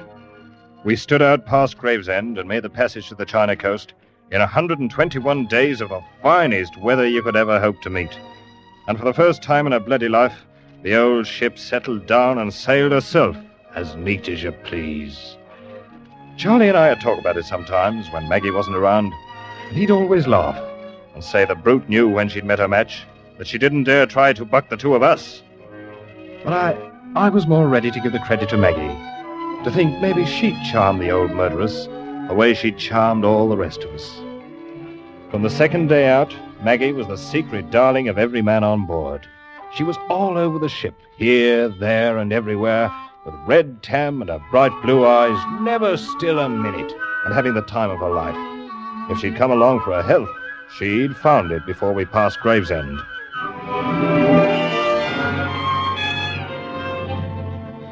We raised a storm on the passage back and ran 4 days in a heavy gale. I stood by and held my breath, ready for anything, and nothing happened. The old lady, App's family, held up her head and sailed along like a seagull. Any time before, she'd have buried her gunwale in the quartering seas, but now, all the water she shipped you could put in a teacup. 109 days from Hong Kong, we raised the Dungness Light, and early the next morning picked up a tug off Sheerness for the long tow upriver to London. The ship followed along on the tow line like a puppy on a leash, and we moved slowly up the river past Gravesend. All of us were glad to be home, but Maggie most of all, I think, because she'd never been at sea so long before. I had to smile at the way she danced around in the bows, picking out one landmark after another as we came to them, sometimes standing up on the spare anchor we'd taken in on the foredeck in order to get a better look at the riverbanks ahead. She wasn't wearing the ring yet, but I knew she was going to, and was only teasing Charlie as long as possible. What's wrong, Ned? That tug stopped her engines. Collision up ahead in the channel, Charlie. Looks like a yawl and a schooner fouled together. Oh, yes. Well, looks like they're clearing it up now. Guess we can move again in a couple of minutes. Maggie, why don't you go on the afterdeck? You're in the way up forward there. Oh, I'm all right, Charlie. Stop worrying. We're almost home. Better save your orders for the crew, Charlie. She outranks you. Oh, I'll take orders from her any day. Yes. We are almost home, Ned. We've had a lucky voyage. It's the first halfway peaceful trip I've ever made in the old brute. Oh, I told you we'd tame her down. She's turned over a new leaf, Ned. Well, it won't last long if she keeps on sheering off there and drifting back down the channel. Huh? Oh, yes. We're heading straight for those fishing smacks. Better have the tug start up and hold a taut line on her. I've seen her do this before. Yes. Ahoy, the tug! Take up the slack and get her straight in the channel. Hold it against the current. Any other ship would have held steady for the 2 or 3 minutes we stopped, but not the old App's family. And now when the tug tightened up in the hawser, pulling at an angle across her bows, she wouldn't respond, wouldn't budge. The old girl wanted her own way. She was just as stubborn as ever. Ahoy, the tug! We're still drifting. Open up to full speed. Confound her. Never saw a ship act like this. The heavy hawser was pulled so tight it was humming, and Tug's pedals with her engines full whipped up the water like a mill race. And then it happened. The heavy towing chock tore loose from the deck. The hawser began sliding across the bow, ripping out rail stanchions like matchsticks. Then I saw it was going to sweep under the flukes of the spare anchor, the anchor that Maggie was standing on. Maggie! Get off that anchor! Look out! She tried to jump clear, but she was too late. The great anchor had tipped up on its side, clasped her about the waist like a monstrous arm of steel. It had carried her with it, and swung down and over and smashed against the side of the ship. She went into the water. Take charge of the deck, Ned. I'm going in after her. Ned, was that Maggie? Yes, sir. She's overboard, Captain Colchester. Maggie. Oh, the dirty, murdering brute. Now it's women she's killing. Let go the port anchor! Hold the ship as she is and get the boats over! I hadn't told Charlie, and I didn't say anything about it to Captain Colchester. But I stood there, and I knew it wasn't any use. Because I'd seen the way the heavy anchor had carried her over, and then swung in to smash her against the bow before it dropped her into the water. And I'd seen the way that water beneath the bow was all colored red.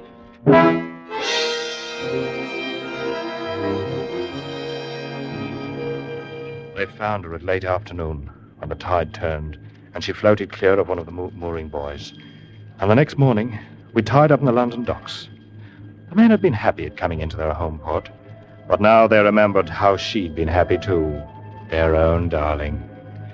I'd never before seen a crew leave a ship so quietly, and some of them, when they reached the wharf, turned back and cursed her under their breath.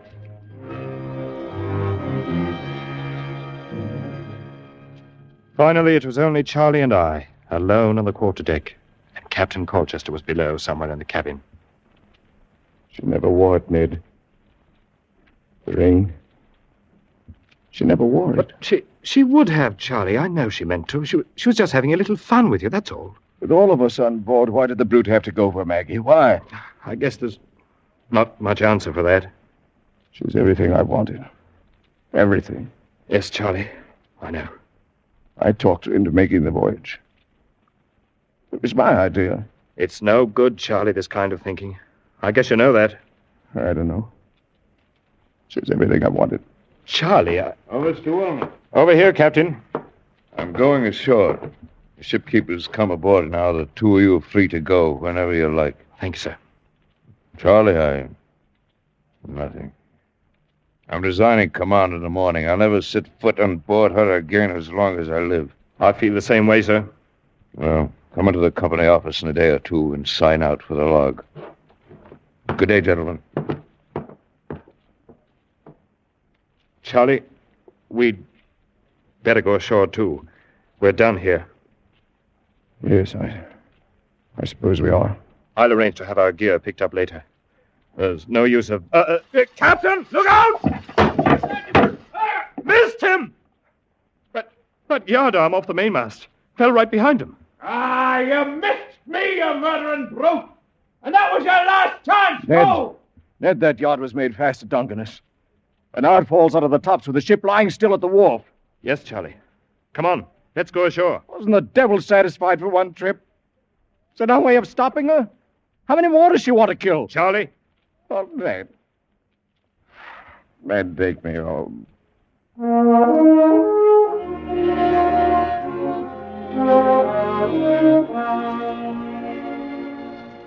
Charlie was 10 years older by the time we reached home, and it was 2 weeks before he'd do anything more than sit in his room and stare at the wall, saying nothing. Captain Colchester carried out his threat and resigned from the company the morning after we docked, and I filed my application for a transfer. The Apps family was reloaded and ready to sail, but she stayed on lying at the wharf with nobody to take her out. And that's the way things stood for 2 weeks, until one morning a bombshell dropped.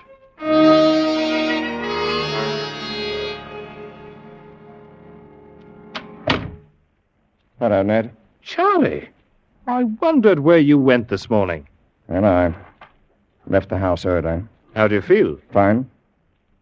Ned, Mr. Apps tells me you've applied for a transfer. Another ship.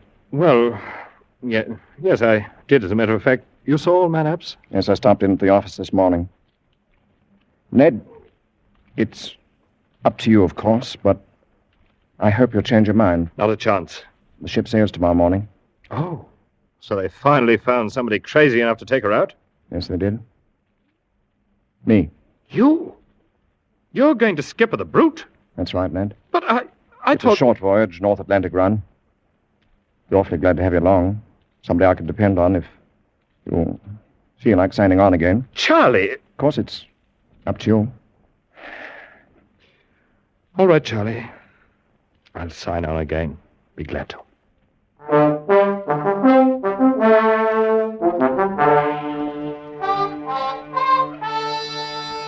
We boomed out past the Sheerness Light and headed north, hugging a lee shore in the stiff breeze.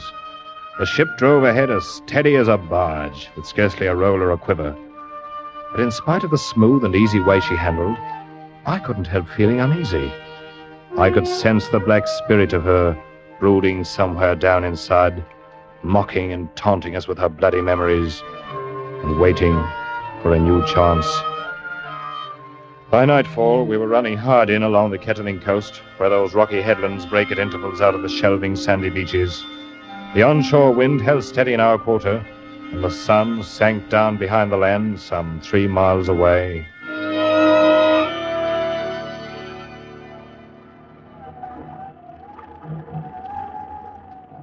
It wasn't quite full dark yet when Charlie sent for me. I came up to where he was standing alone near the wheel. Is that you, Ned? Right, Charlie. Bosun said you wanted to see me. Yes. I did send for you, Ned. Hold her steady as she goes, close to the wind. Aye, sir. I've been standing here, thinking about Maggie, Ned.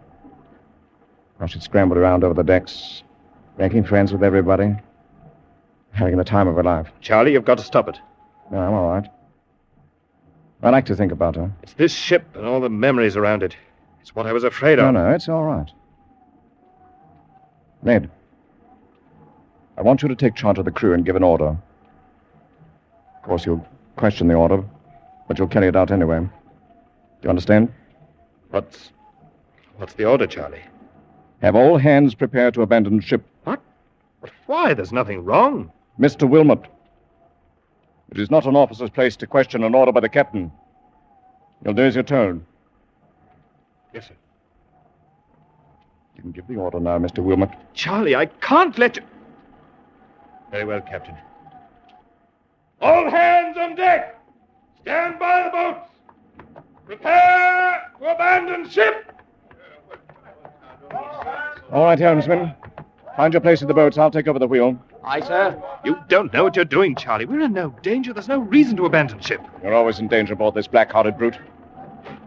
I'll put on the quarter now. You can get the boats in the water when she yields. Hurry on. Steady! Going on the quarter! Easy on. All right. Now. All hands!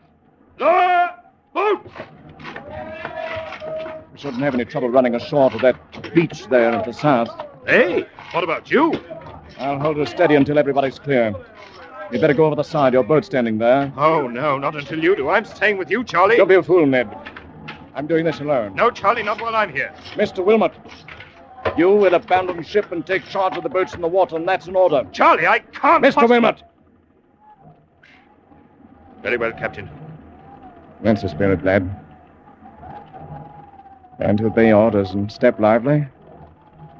You'll be a seaman yet. Good luck, Ned. Thanks, Charlie. Stand by for you in the boat. Of course, lad. Fine. Bye. I slipped over the gunwale and dropped down into the boat that trailed alongside on a line from the rail. I'd hardly hit the bottom when the line slackened. I knew Charlie had cut us loose from the ship. He was alone on her now, alone in the night sea, with a black brute. Look, sir, look. He's laid it over, away from the wind. Charlie had put the helm over hard. With a terrible shudder of her dark sails and a smother of white foam from her bows, the great ship heeled about in a sharp turn and then began to drive ahead like some mad thing before the wind, straight before the wind and straight toward the shore. Look, sir, the rocks on the headland. She's going to smash herself. Faster and faster she plunged ahead through the weltering seas, faster and faster on the back of the gale, while the black-hearted spirit of her screamed in the ratlines. Look, sir, the rocks. What in the name of heaven is he going to do? And now, for one long instant, she hung poised at the top of a plunge and then drove smashing downward onto the rocks.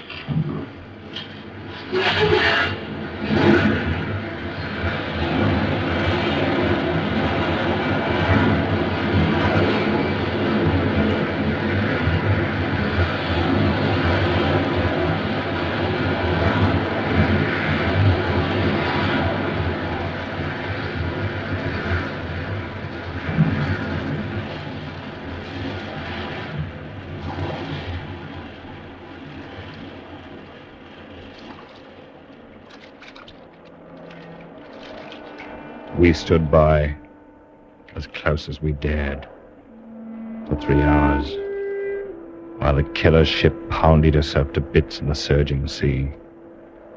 But we didn't find my brother Charlie. And from the first minute, I knew we wouldn't. Because just before I'd left the ship, there by the helm, in the light of the binnacle lamp, I'd seen the thing he was holding clenched tight in his hard brown fist. It was a tiny platinum ring set with a blue-white diamond.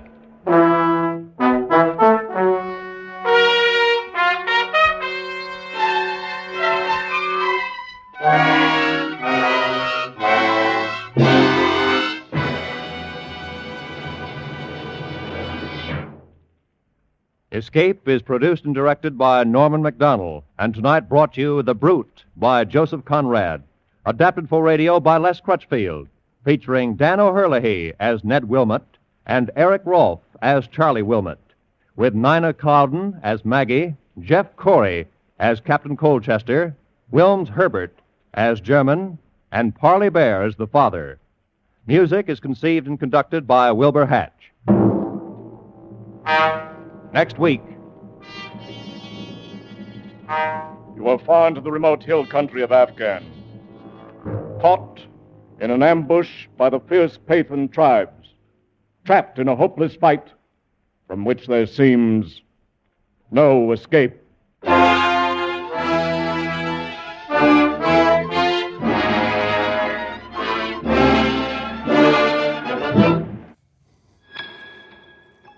You like the tea? It's my favorite blend. It's soothing and warm, but there's something cold about it. I'm not sure how else to describe it, but I've never been very good with words at all, although obviously I do appreciate them very much. As I take another sip, I can't help but attempt to wrap my mind around what is this sensation that I get when I sip at this elixir of comfort. I suppose it's a wave of terror. And now, Mystery Theater.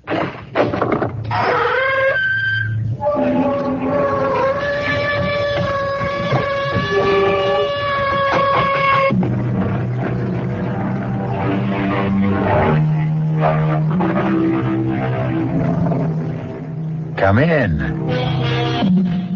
Welcome. I'm E.G. Marshall. She is an incredibly imposing figure, Queen Liliolani, last of a pure line of Polynesian royalty, save for the handsome son she faces, nearly eye level to eye level, although Dani Makihini is well over 6 feet. Always a woman of Amazonian proportions, middle age has blown her to gargantuan size and girth, and her anger and emotion is as monumental as the rest of her. Marry a Howley? I'd as soon see you dead. Oh, come on, Mother. It's the 20th century, and Hawaii is a state, not a monarchy. The Polynesian and the American Indian are two of a kind. Two civilizations pirated, their lands raped and stolen, their countries plundered, and their people sold into virtual slavery. You should be running for the Senate. I should be making powder and cleaning my gun. For of all the Haolis on this island, the most repressive, imperialist, surrogate king is Carter Bradley. And my son will marry his daughter only over my dead body. Mother, I've never seen you like this. You're always so reasonable. You are betrothed to Taormina. We haven't really seen each other for over 7 years. She's more like a little sister to me. I know more than you do, my son. For all your doctor's knowledge, I beg you not to tempt fate. The gods have been angry enough for years, and my inner senses tell me what you plan will bring a great auai down upon us. I see a raging disaster already set in being that no human being can stop.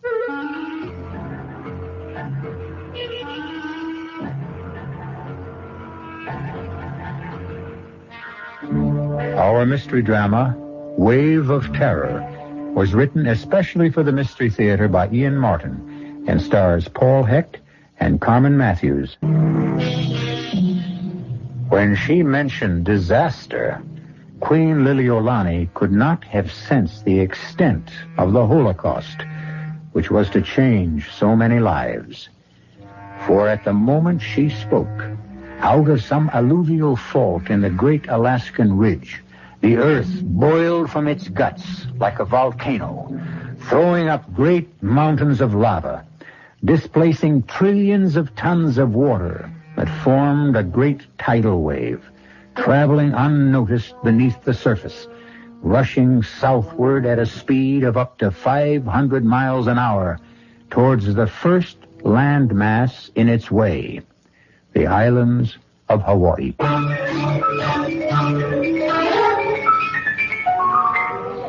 2 days earlier, Danny Makahini and Liz Bradley had gotten off the plane from the States at Hilo Airport. Danny, tall, nut brown. Liz, a blue-eyed, sun-bronzed, typical California girl. God and goddess with a special shine, the shine of love. But despite the message of their eyes and their faith and assurance, their homeland has brought them a cloud of uncertainty. I'll manage somehow, Danny. Dad's tough, but I can usually break him down. Yeah, so is Mother. I wish I felt as sure of her. She has a genius for getting her own way. It's a habit of royalty, and we're both children of royalty. Only yours is for real. So is yours. Mine is just tradition, but yours is force majeure. Mother is a queen by birth. Your father wears his crown by owning half of Hawaii. What makes me unhappy is that I can't bring you the kind of world you're used to, which is only one of the strikes against me as far as your father is concerned. Now, don't start that bit again. So you're a Kanaka. I'm a Haole. So what? In this day and age. Nothing stateside. Here in Hawaii... What's the difference? We're the ones getting married. Supposing they don't give us their blessing. It's up to you and me, isn't it? Oh, honey, of course, except... maybe I'm still part heathen after all. Without my mother and your father's blessing, I haven't. Now, for all my liberal arts education and medical school, I still can't explain it with anything but a Hawaiian Polynesian word. I have a mea mea. That's just plain superstition. No, it's an uneasy feeling. But if it has an explanation, it goes away. Big difference. Welcome home. Darling, we're borrowing trouble. Let's just go home and face up to our parents, and maybe there won't be anything. I only want to make it as easy for them as it is for us. I love you. And I love you. It's as simple as that. So just kiss me a short goodbye, you big worrywart. When did I have to be asked? What is it? First rift in the lute. Your ex-rival, Dr. Peter Hughes, is heading straight for us. How'd he get through customs? The Bradley name. The key that opens all doors. Funny Dad isn't willing. He's probably too busy reigning. What? Isn't that what a king does all day? Elizabeth. Danny. Aloha, Pete. What's the matter with Dad? Not a thing. Then why isn't he here to meet me? He got tied up in some business. Am I such a bad substitute? Of course not. I had a feeling I was something of a letdown. By the way, Danny, Queen Liliolani and that exquisite intended of yours, Taormina, are waiting for you outside. Oh, I'd better make tracks. Mother doesn't like to be kept waiting. And I'd better get Elizabeth into the helicopter. Mr. Bradley is a little impatient himself. Will I be hearing from you tomorrow, Liz? I hope tonight.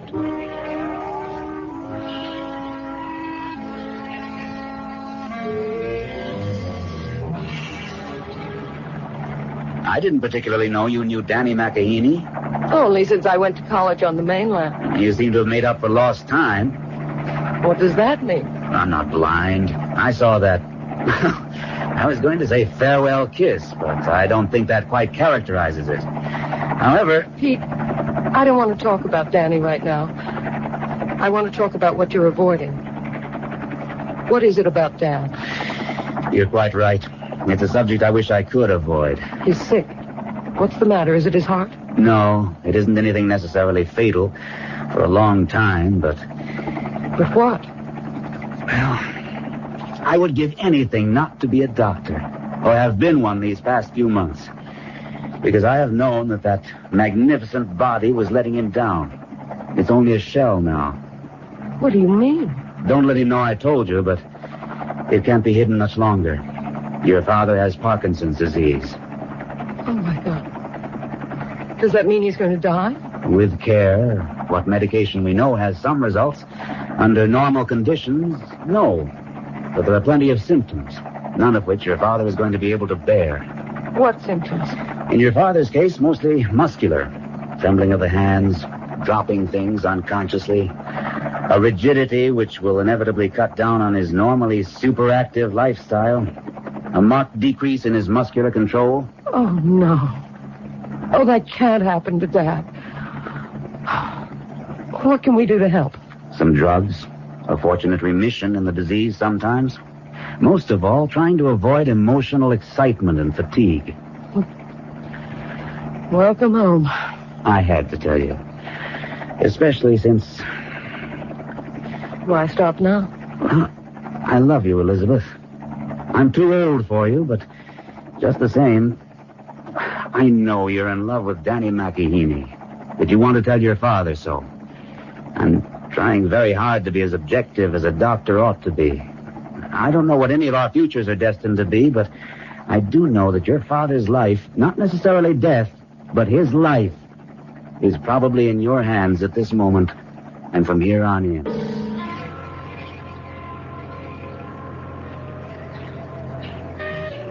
What's the matter? Don't like me anymore? I love you, Tal, Honey. as a little sister. I always have, and I always will. But you know the meaning of luau tonight. Yes, Taormina, and I am ashamed. Please. I know you want to marry our only girl. I can't help myself, little sister. I love her. The Queen will never allow you. I need Carter Bradley's consent more than I do my own mother's. And if you do not get it? And to hell with the past. We will buy our own future. And nothing and no one can stop us. Lisbeth! Daddy! Oh, you can't know how good it is to see you. By damn, you're more beautiful than ever, and you look just like your mother. Dad, what are you doing? I'm stealing a page from Pete's book, but I think I deserve it because you look so like Beth did when I married her. I'm going to carry you over the threshold back home again. Dad, you shouldn't. Why not? Well, I'm not such a little girl anymore. Oh, nonsense. Light as a feather, which is just what you are. The proudest feather I wear in my cap.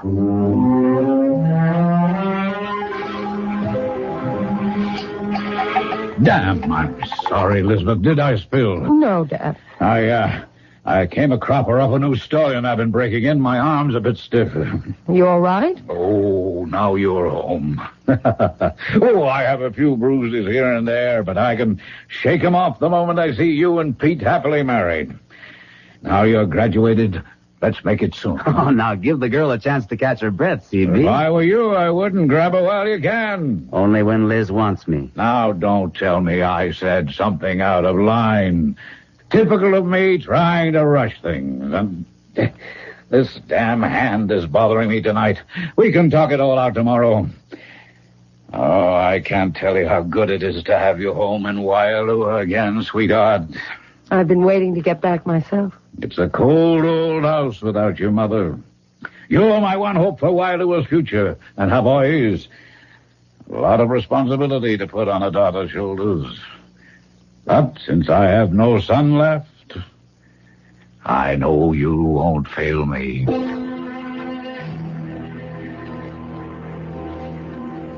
So this is where you've been hiding out, young lovers. Danny, you should not have stolen Taormina away from the feast.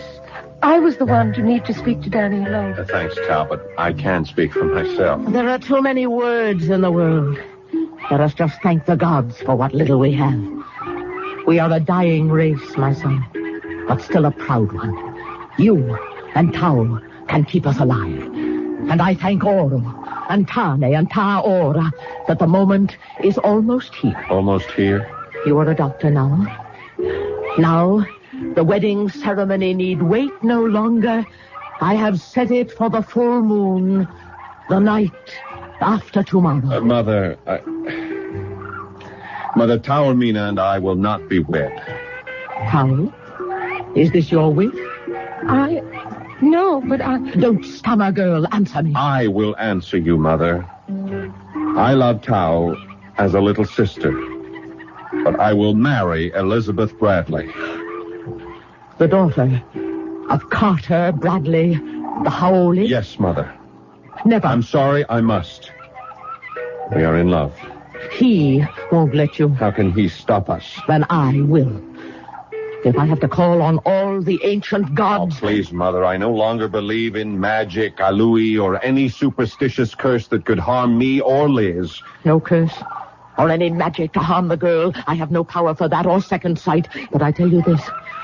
If you marry this Howley girl, if you tie your life to Carter Bradley's daughter, you end my life. My death will be on your head and hers. I can smell it in the wind. If you insist, in the words of the missionary, you will reap the whirlwind.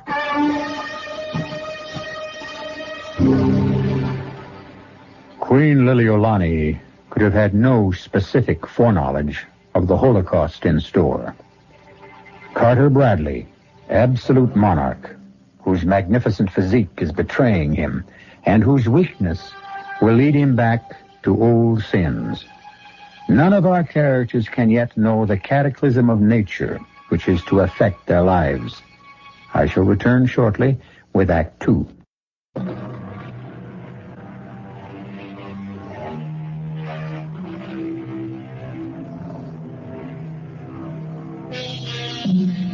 The great shelf of sub-ocean land that lies off the Aleutian chain of islands is still intact. It is some 48 hours still before the titanic undersea explosion will rend it asunder and create a wave that will rise towering to 90 feet, 20 to 30 feet above the great mansion at Wailua, which spreads along the coral cliffs looking northward to the vast Pacific and the coming terror. On the lanai, facing away from the ocean, Carter is just finishing breakfast as Liz joins him. Well, now it seems more like home again. Morning, Elizabeth, dear. Morning, Dad. You know, I've been sitting here snorting, as impatient as the old warhorse I am. But I couldn't wait. I've finished breakfast. I'll ring for yours. No, Dad, please. Well, what's the matter, Princess? You don't feel well? I wish you wouldn't call me that. What? Princess. Oh, it's my old name for you, and I always called you. You don't feel well. I'm tired, Dad. Long trip, change in time. Well, you should have slept longer. How about some coffee? No, thanks. Juice? Nothing for the moment. We have things to talk about. Well, of course we have, but I sort of thought we'd keep that for lunch, huh?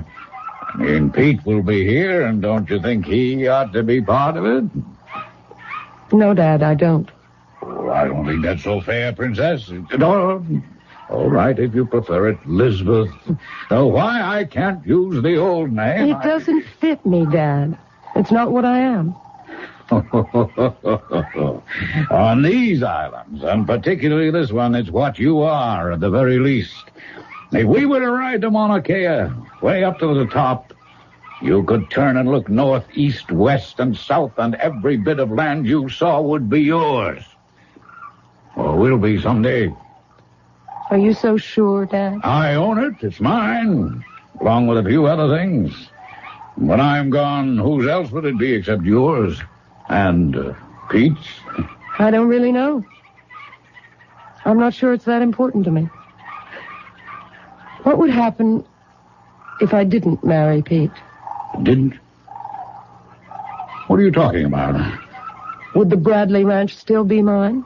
And all that goes with it if I didn't? Who else would you marry?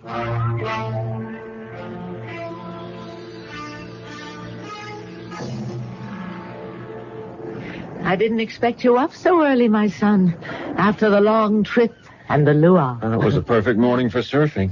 When the sun rose, I saw those easy rolling 4-footers, and I grabbed my board and took off. Happy to be home again, in your own land. Yes, in a sense. Cutting across those waves out there gave me back not only my sense of balance, but just my own plain good sense. I'm happy to hear that. Then today, we don't quarrel. That's up to you. My doubts are all gone. I would hope that you tell me you are talking about Taormina. Yes, in part. Yes, you will marry her. Mother, listen to me. I know your pride in race, in bloodline, your struggle to make sure that it won't die. But when I left Hawaii to go to UCLA, I was 18. Tao was 10, 11 years old. We made the promises, we took the vows, but Tao was too young to know what was involved. I believed then, as you do still, that our heritage and our race must be preserved, but I don't any longer. You are a Polynesian prince. No, I am a citizen of the world, Mother. A doctor. Race, creed, color, nationalism, nothing matters to me but that the human body is one and the same thing. The body made strong or weak by exercise and usage, the brain the same, by education or lack of it. So you will not marry Taormina? No. You think Carter Bradley will share your views, accept you as his son-in-law? I don't know. I'll find that out today. But if he doesn't? We are both of age, Mother. He can't stop us. I wouldn't be too sure of that. And what about me? I want you to meet Liz, Mother. I think you'll change your mind. I will meet her. But I shall not change my mind. And what will you do then? Meet her first before we come to that decision. When? Look, I'll take the Jeep into town and call her. Then I'll drive to Waialua, get her, and bring her back.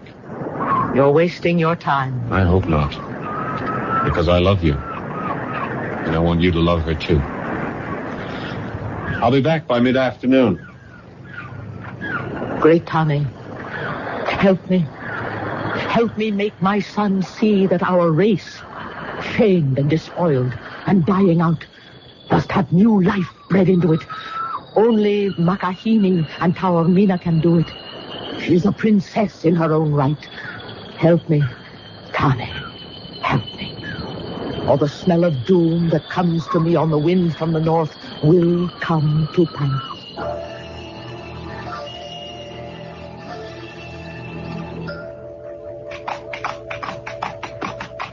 Hey, boy.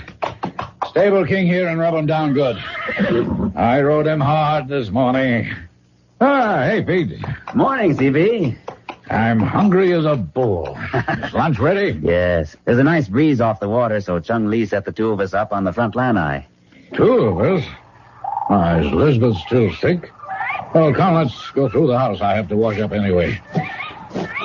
Where is she? Upstairs? No, she left quite a bit before I got here. What do you mean, sick? Oh, she was feeling a little off her feet at breakfast. Left to go where? Oh, Danny Makahini came by and picked her up. Liz said she'd be back in the late afternoon. Danny Makahini? Queen Liliolani, son? Yes. Oh, I thought he was at medical school on the mainland. He was. He's graduated. He came back on the same plane with Liz yesterday. Didn't even know she knew him. But I don't like this about Elizabeth. Is it serious? In its own way. I was going to let her tell you herself, but maybe as your doctor, it's better if I do it instead. Oh, come on, man. Come on. Get it out. What is it? Well, let's sit down for a minute. I want to remind you of your condition and that flying off the handle and losing your temper is the worst thing you can do. Oh, you pill peddlers, you're all prophets of doom. Well, if you take the pills I provide, you might put yours off a good deal longer. Now sit down. All right, but don't try to change the subject. I want to know why Elizabeth went chasing off with Makahini. Did they go surfing? Not exactly. Damn my eyebrows, you're a calm enough lover, Pete. Your fiancée goes herring off with another man her first day back home, even if he is just a Kanaka beach boy, and you just let her go. First, she left before I got here. Second, he is not a Kanaka beach boy. He's a colleague of mine, a doctor of medicine. And lastly, Elizabeth is not my fiancée anymore. What? How do you know? Where did you find that out? Yesterday, when I brought her home. You turned my daughter down? No, I should have, really, in the first place. I'm far too old for her. Oh, rubbish. Well, I'm not marrying her, CB. And you're not fooling me one bit, Pete. You're still as much in love with Elizabeth as you've always been. I smell a rat, and I'll bet it's Makahini. Is that it? Is that it? Where did they go? To see the Queen. I imagine to ask her blessing. To get married? My daughter and a beach boy? Now, stop talking about Danny like that. And don't get all worked up. It's bad for you. Oh, I won't get worked up. First of all, because it's just not going to happen. There'll be no marriage between them, because if she doesn't stop it, I will. By God, if he has much as dares. It's all right, CB. Now just take it easy. It's only a temporary attack, CB. But this time you are going to take one of my pills.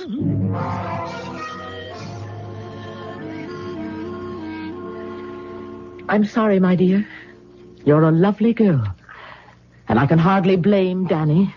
But marriage between you is quite impossible. Mother, I haven't finished. There are reasons beyond reasons why it can never be. Your blood is not our blood. Danny is already betrothed to Princess Taormina.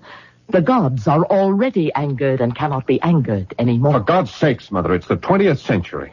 And you are as intelligent and well-read and educated as any woman I know. Stop acting like some old ignorant witch. I am acting as I must, because within me are ancient chords which sing of death and certain doom for two people. Queen Liliolani, I respect your point of view. Do you respect your father's? Yes. But I will give you the same answer as I would give him. I love Danny. I'm over 20. Danny is 25. There is no way either of you can stop us. I'd rather it wouldn't be like that. But Danny and I have agreed. She's quite right, Mother. We'd give anything to have both you and Mr. Bradley with us, but if you're not... I cannot give my consent. I can only warn you, if you persist, it will end in death and disaster. I have nothing more to say. I am going to pray for all of us.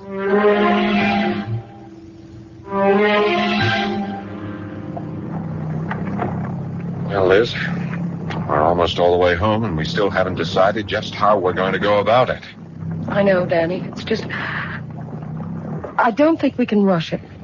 Not right now, because of Dad. If you want to back out, I'm not holding you to anything. Oh, darling. Darling, don't do that. Honey, I hate to get long-winded or go chucking my medical knowledge around, but Parkinson's, I mean, it can and almost always is a long, long process. He's going to need me. I mean, really need me for the first time in his life. It's a life that could last another 20 years. Are you asking me to wait that long? No. No. Because there are other... Oh, Danny, I'm so tired. And I just can't think. And we're home. Give me till tomorrow, at least. Sure. Of course, darling. It's only, well, I'm under some pressures of my own, and if I can't have you, well, I won't break my mother's heart or Tao's, and tomorrow night is their night. I'll talk to Dad tonight. If I can't convince him, we'll be on our own. Why not let me do it? I'm the one seeking your hand, if not your fortune. I mean, it's up to me. All right, if you... What is it? Pete. He looks as if... Hello, Danny. Elizabeth. Where's Dad? Inside. But, Danny, Liz, If either of you want to talk to him about you, as a doctor, I'd say now isn't the time. What happened? I made a judgment. I thought maybe I'd better tell him about you, too. Did Liz tell you about his... Yeah. Did anything serious happen? No, Danny. MD to MD, you know how it can go. Yeah. He got a bit emotional and suffered some speech impairment. Mm-hmm. He's all right now, but I wouldn't advise any further. Yeah, quite right. I'd better duck out fast before he sees me. I'll be in touch tomorrow morning, Liz. Keep your chin up, eh? Mm-hmm. No real worries about your dad. Right, Doctor? Right. Just us. This, too, shall pass. I love you. Till tomorrow. Me too. And forever. That, too. Aloha.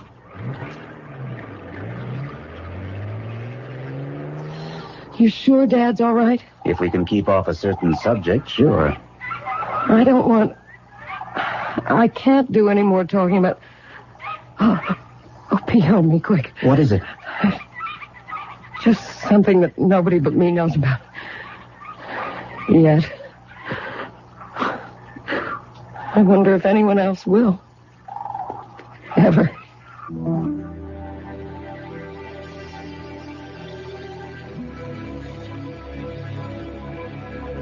What new factor could enter a hoped-for marriage which already appears to have everything against it?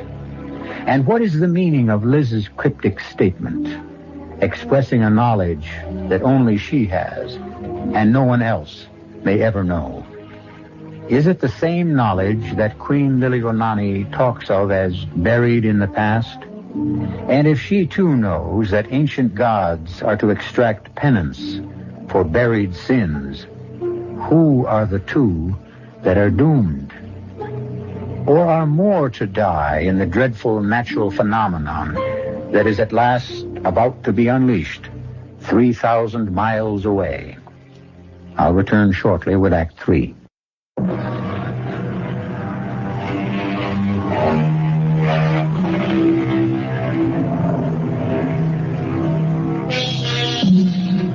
At exactly 8:42 the following morning on the island of Hawaii, two final ultimatums were issued by two irate parents. One of them by Queen Liliuokalani to her son. The gods have been angry enough for years. My inner voices tell me what you plan will bring a great Aue upon us. I see a raging disaster will be set in being that no human being can stop. And Carter Bradley to his daughter the next morning, completely recovered through rest and medication for the moment. Let's get one thing straight, Princess, and don't interrupt me.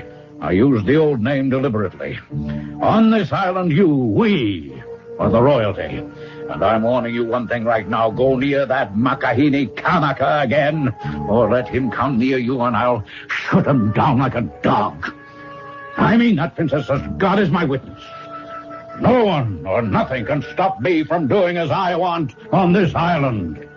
Whether it was sheer coincidence or whether gods, ancient or contemporary, took offense, this was the moment the Titanic explosion occurred, hurling trillions upon trillions of tons of water at breakneck speed above the ocean bed. Within 6 hours, it would hit the north shore of the island of Hawaii head on.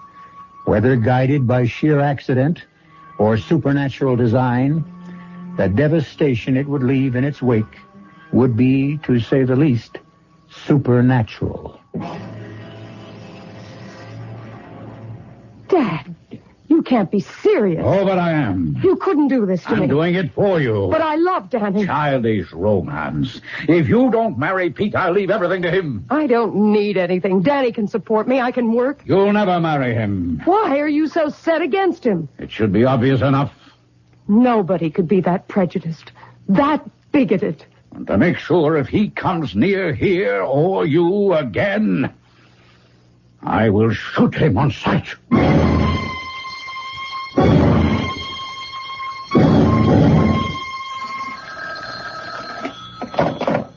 Dr. Hughes? Pete, it's Dad. He's had some sort of attack or something. All right, Liz, just slow down.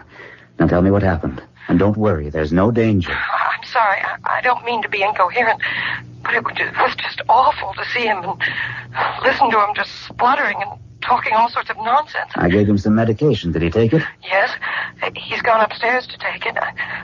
What is it, Pete? It's part of his illness. The speech impairment is one of the symptoms. Excitement aggravates them. I'll be right out. And let's see if we can figure what to do.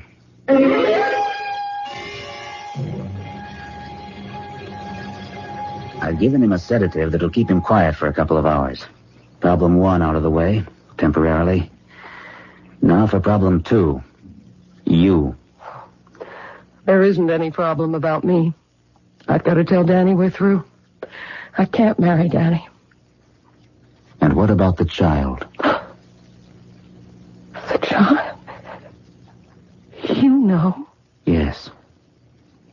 But how? Well, I'm not even sure myself. When I gave you the sedative yesterday, I took some blood. There's no doubt about it, Liz. You're pregnant. Oh, Lord. Now what am I going to do? You're going to get in the car with me and drive to Tupapahu. If anything can change Queen Liliolani's mind, it's the child. So you are already carrying Danny's child? And you think that will alter things? I'm the one who hoped it would. I won't give up Danny's baby. That's one part of him no one can take from me. You have courage, little Laoli. More courage than I had. I wouldn't say that. You know what a difference there is. Danny would want his child. Call him. Get him here and ask him. I can't. Why not? He left an hour ago for Waialua. I'm surprised you didn't pass him. He must have taken the Jeep over the back road. That's too rough for a car. For Waialua? Pete, we've got to stop him somehow, catch up with him. It's too late for that. But if he's gone to Waialua, if Father sees him, he'll kill him. What is all this? My father, Queen Liliolani. He's promised to shoot Danny on sight. Oh, please, please, can't you help us somehow? Why should I? It could be your son's life. And now, I am made responsible again for another life, another son. How history repeats itself. But it won't again. It's past time for retribution, and the gods are coming to claim it. What do you mean? The Meha is upon us. I can feel the ripples of it in my soul, the lift of it like a wave. I will call Brad. Brad? Your father. Once, he meant everything to me that Danny means to you.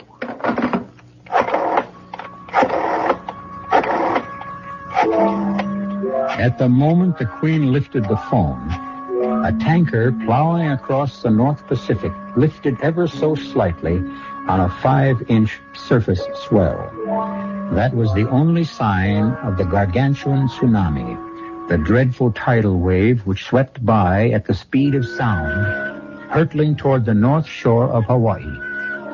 There, its monstrous energy would pile up the waters to a height of over 80 feet, driving inland till its force was spent, to be sucked back with such diabolic speed that it would carry away everything in its path. Yes? Brad. It's Lil. Lil? For Pete's sake. How many years? 12, 13. You sound just the same. I don't look it. How are you, Brad? Oh, I don't know, Lil. I'm not the man I once was. You'll never change. Certainly not for me. I want to ask you one favor. Now, Lil, if it's about our children, Brad, have I ever asked one from you before? Oh, Lord knows you haven't. It's a matter of life or death. Will you meet me at the grotto? If you ask me, how can I refuse? If we both leave this minute, we should arrive in about an hour and a half. All right, there. It'll be good to see you again. If you shut your eyes to what I have become, at least it's dark. I'll see you at the grotto. After your mother died, Elizabeth, we were lovers, your father and I. I carried a child of his in my womb, but we were ridden with pride of race, each for his own, and it drove us apart. We could never be married. And the child? Well, I thought it was not meant for me to bear a child of mixed race. I said goodbye to your father, and there, in that grotto, in our temple of love, I aborted and destroyed our child. I offended the gods. Listen to me, little Aoli princess. You will have your father's blessing, as you have mine. Remember that. Love my boy. Take care of him. Bear his child. Then Ta Aurora will be with us again. Say goodbye to Danny for me.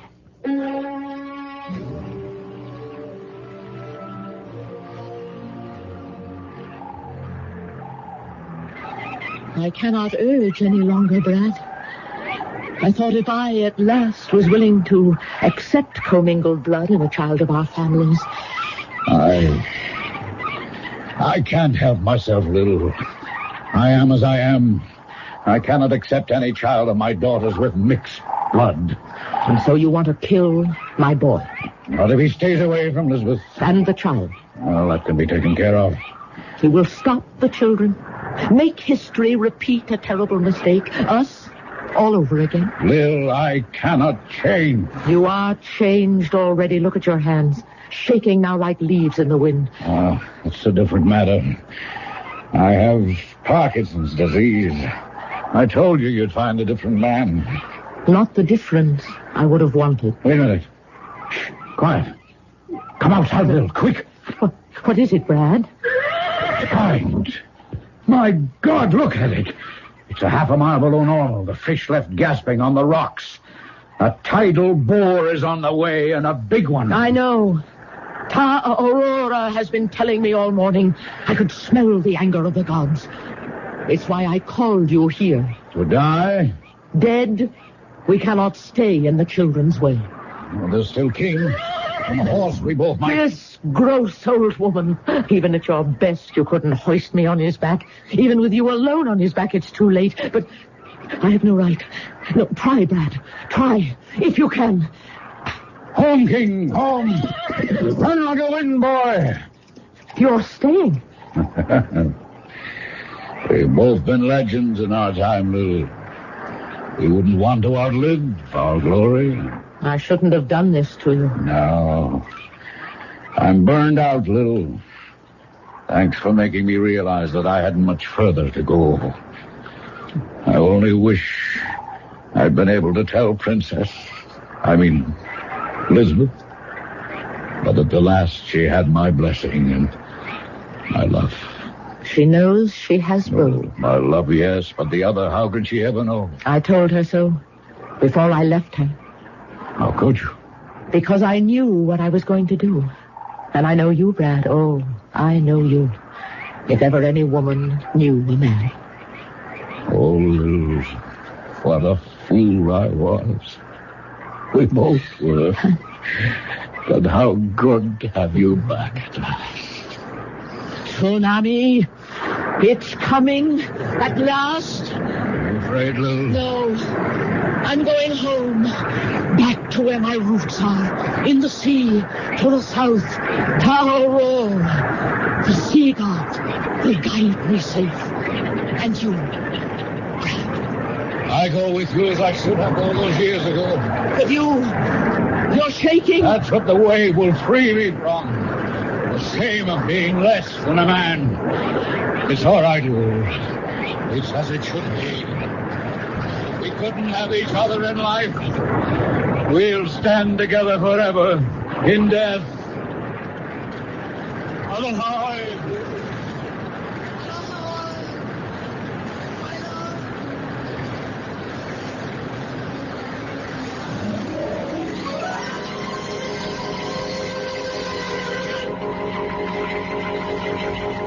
The inexorable incoming march of the water did little damage compared to the outgoing surge, which sucked everything into and away with it, like some colossal, unimaginable vacuum cleaner.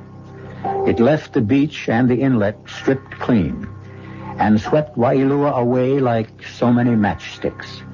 As far as the eye could see across that northern shore of Hawaii where the wave struck, and as far as the wave penetrated, not a living thing was left. I'll be back shortly.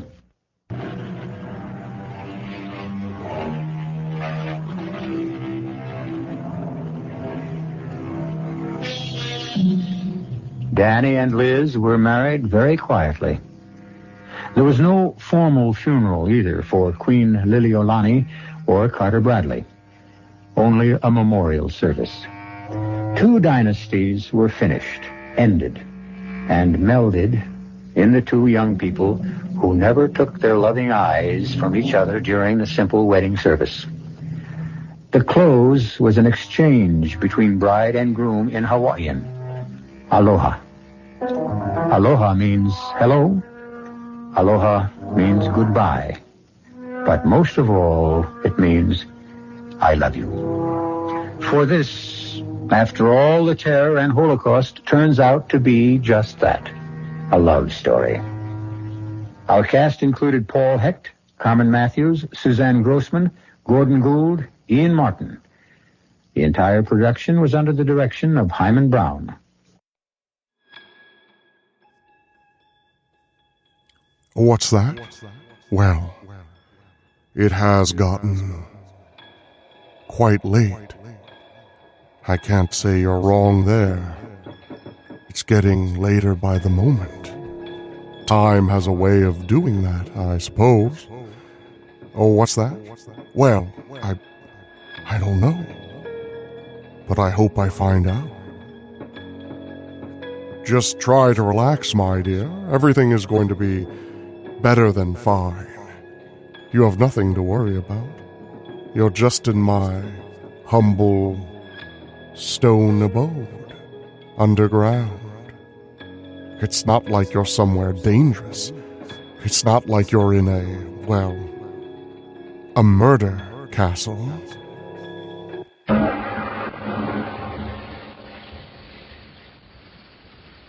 I tell you, Captain, it don't make sense. We picked her up walking down the street saying the same thing over and over again. Why, she's as goofy as they come, I tell you. Listen to her yourself. Revenge, revenge, revenge, Revenge, revenge, revenge. Yeah, listen to her, Captain. Over and over again. Such a young and pretty girl. What could have driven her out of her mind like that, I ask you? Revenge, revenge, revenge, revenge, revenge, revenge, revenge, revenge.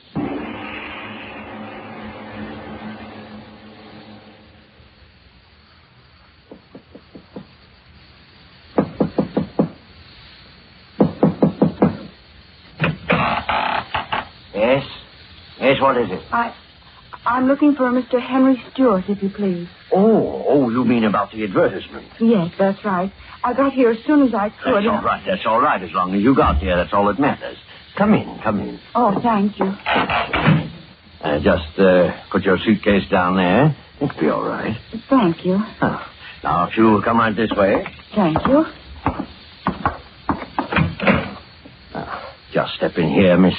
Malone. Ella Malone. Oh, yes, of course. Miss Malone. Now, then, you'll have a chair, please. Oh, thank you. There we are. Now, then, Miss Malone, to be perfectly frank with you, I wasn't quite expecting you today. Oh, I'm truly sorry, Mr. Stewart. But you see, I took the wrong train and I had the hardest time finding the house. I do hope you'll forgive me. Of course. Don't give it another thought. Promptness may be a virtue, but we all can't be virtuous, now can we? Now then, you're here in answer to my advertisement. Yes, sir. You wrote me. Oh, yes, it was. You're the young lady from... From Queensville. Oh, yes, Queensville. You have my letter with you? Oh, yes, sir. Right here, sir. Yes. Now then, your friends know you came here, of course. There's no one very much interested in Mr. Stewart. Oh, come now. A pretty young girl like you, no young beaux, and so on. No, sir, there's no one. I mean, sir, you can depend on me to give all my attention to my work. Very commendable indeed. My work, as I wrote you, is entirely confidential. My philanthropies are to a great extent entirely sub rosa, no fuss, no feathers. You understand what I mean? Oh, yes, sir. As my secretary, my affairs will be entirely in your hands. My checking account, my finances, and so on and so on. Entirely in your care. I understand, sir. It's quite a responsibility, and you're quite a young woman. And as I wrote you, the bank... Oh, yes, sir, I understand. The bond, I brought the money for it, $300. I've got it right here, sir. Oh, fine. That's very businesslike, yes, indeed. I'll give you a receipt, and there we'll be. Mr. Stewart. Yes? Oh, my pen. Oh, yes, here we are. My money. Will I get it back from the bank any time I leave your employ... I mean, when you want me to? Hmm? Oh, yes, of course. Now then, here we are. Received of Miss Nellie Malone. Ella. Oh, yes, of course, Ella. Memory isn't quite what it used to be. That's why I need a good secretary. I'm very good at remembering things. Oh, you are. Now then, here we are. Guess this receipt is in good order. Received of Miss Ella Malone. $300 to be deposited with the Merchants Bank as surety bond, and to be returned to said Ella Malone upon request. There's my signature. Now then, how's that? I'm sure that'll do very well, sir. Now, then, you have got my receipt, but I... Oh, I beg your pardon. Not at all. Of course, I have it right here. I am sorry. Oh, well, I understand the excitement of your trip. Here it is, Mr. Stewart. You see, I had it already in an envelope. Now, if you'll open it... Oh, no, not at all. Ben can do that when I send it to them in the morning. Now, just put your purse down there, and I'll show you through your new home. Yes, Mr. Stewart. Now, we'll go right up these stairs. Yes, sir. Oh, yes, you find I have quite a place here. 3 stories high, and every inch of it my own design. Rather dark. Oh, careful now. Oh, I'm all right. Mustn't hurt yourself. Hardly the way to start a new job, is it? Now then, here we are. Got a nice room for you, very nice. Fact of the matter is, you can choose any room on this floor. But, Mr. Stewart, your daughters... Daughters? Yes, won't they object? You said Oh, yes, my daughters. I did write to you about them, didn't I? Yes, you did. Well, never mind about them. They're upstairs studying.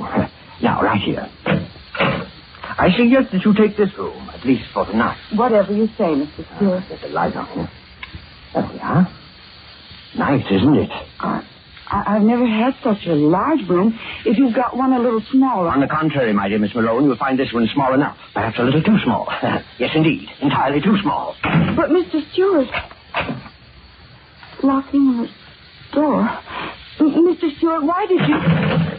Mr. Stewart, why did you lock the door? Mr. Stewart... Mr. Stewart, why have you shut me in here? Mr. Stewart, please answer me. Mr. Stewart, please let me out of here. Mr. Stewart, please let me out of here. It's getting dark in here. Please! Mr. Stewart, let me out!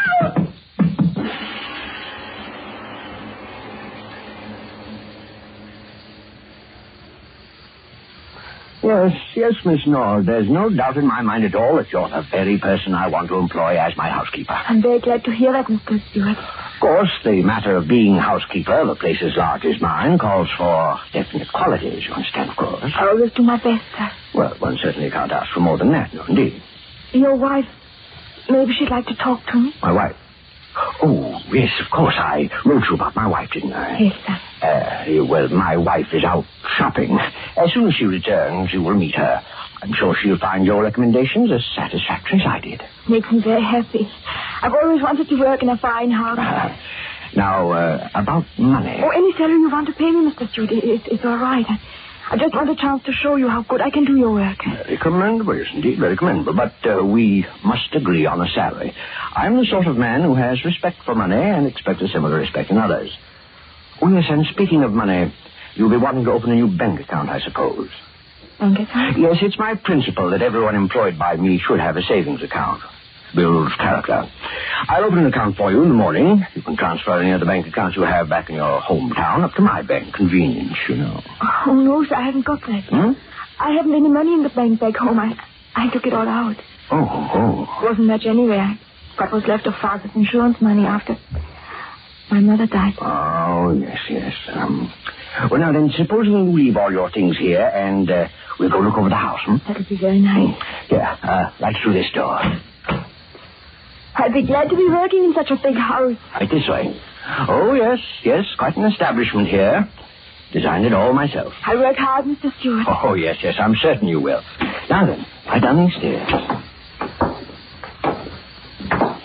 I'll show you everything downstairs first. You have a washing machine? Huh? Oh, yes. Everything modern, everything convenient. High, wide basement. There you are. Now, watch yourself. It's just a little dark down here this time of day. Oh, it is a big basement, all right. Could hang up plenty of washing down here. Oh, yes, indeed. Now, if you'll just come this way. You building something down here? Building? Oh, yes, indeed. Always building, always changing, always remodeling. Change. My hobby, always changing things. Hard to keep clean. Now, don't you worry about that. Everything will be cleaned up in short order. The bags of sand and concrete mixer, everything will be out of the way. It won't bother you at all. No, not at all. Now, right this way. You're making more room? Oh, yes, indeed. With nice, clean concrete floors. Here, look at this one. Kind of dark. Oh, come on, get closer. All my own work. You see, the floor is still wet. I like concrete, don't you? Yes, it is clean. Yes, covers everything. You know how deep that concrete is? 3 feet deep. Yes, ma'am, 3 feet deep. And I just poured it an hour before you honored me with your presence. 3 feet. That'll make a mighty thick slab of stone, won't it, Miss Nord? Thick enough to cover you.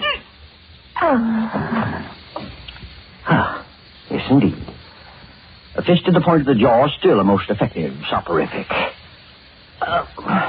You're quite a light woman, my dear Miss Nord. Up you go, and in you go. Face down. What an unusual bed you lie in, Miss Nord. Sinking down and down and down. And the concrete will harden. And I guess I will have to get myself a new housekeeper.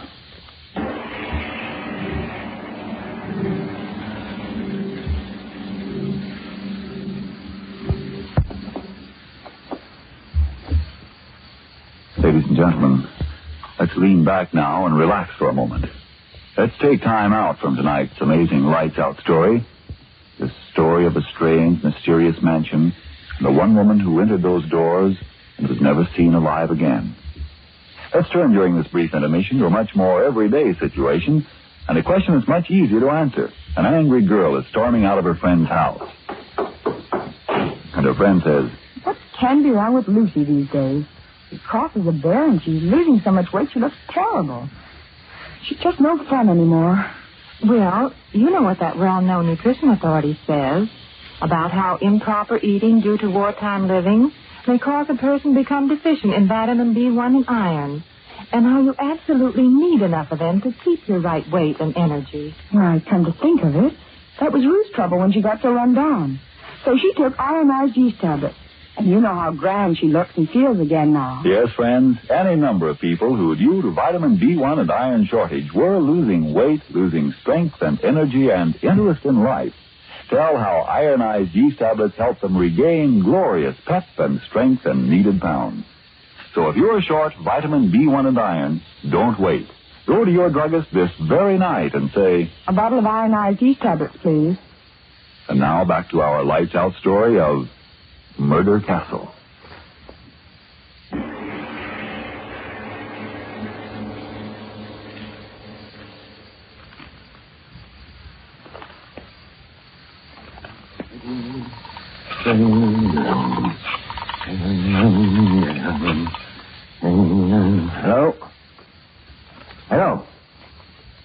Hello, is this the employment agency?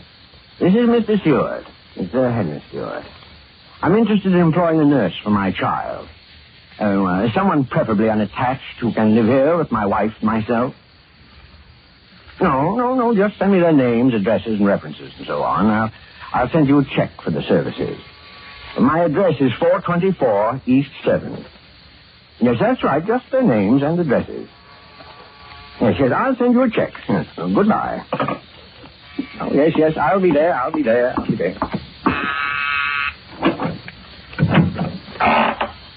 Yes, what is it? Is Mr. Stewart in? Oh, yes, indeed. Won't you come in? I'm Mr. Stewart. Thank you. You're answering in regard to, Secretarial position. You wrote me a letter. Oh, yes, indeed. Won't you step in here, please? Thank you.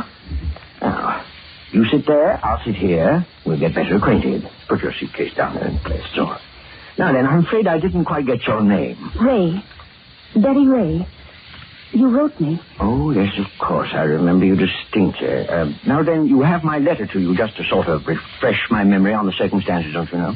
Oh, well, I'm sorry. Eh? I didn't bring it with me. Oh, well, then suppose you tell me a little more about yourself and all that's happened. Mother and Father see you off the train, I suppose? Oh, no, sir. It's the way I wrote you, Mr. Stewart. I'm quite alone. Oh, yes.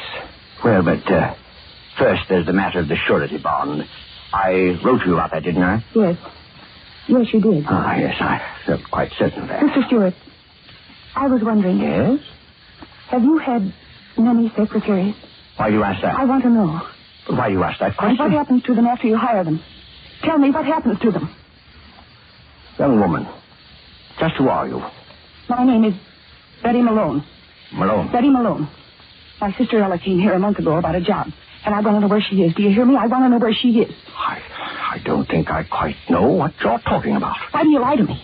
Why do you lie to me? She was here. She was. Oh, then what makes you so sure? A letter. You wrote her. The first one. I waited a whole month, and then I came here. And as soon as I saw you, I thought something was wrong. And now I know there is. My sister Ella, where is she? You've got to tell me. What if I tell you again that I don't know what you're talking about? I'll go to the police. They'll make you tell the truth. I know she came here. I know she did. And why do you laugh? Why? Because you're being a very foolish young lady. Very foolish indeed. There's no need to get excited. Of course your sister's here, and very happy, too. She's here? Yes, and very happy, too. So then take me to her. Please take me to her. All right. No need to get excited. Of course I'll take you to her. I intended to all along. I was just having a little joke with you. Is she all right? Is she all right? Of course. Now then, come right along with me. Come right along with me. Right along with me. Yes, she's right up here. Been with me for over a month. Why didn't she write? Why didn't you tell me? Now then, right down this hall, and you can ask her that for yourself. This isn't a trick, is it? My dear young lady, you have easily the most suspicious mind of anyone I've ever met. Why, I'm quite a helpless old man, and you always have recourse, as you put it, to the police. Here we are, right in this room. Now, go right in. All right. Well, it's locked. Well, knock on the door, and she'll open it for you. Ella? Ella, it's Betty. Let me in, darling, it's Betty. What do you know? She's sleeping. Ella, please. It's Betty, your sister Betty. Well, now, she certainly is a tight sleeper. But she can't be sleeping. Open the door. Please open the door. All right. No reason to get excited. Quickly, open the door, quickly. Oh, now, don't excite yourself needlessly. Well, go ahead. You open the door. Ella, it's Betty. Ella, what? Oh!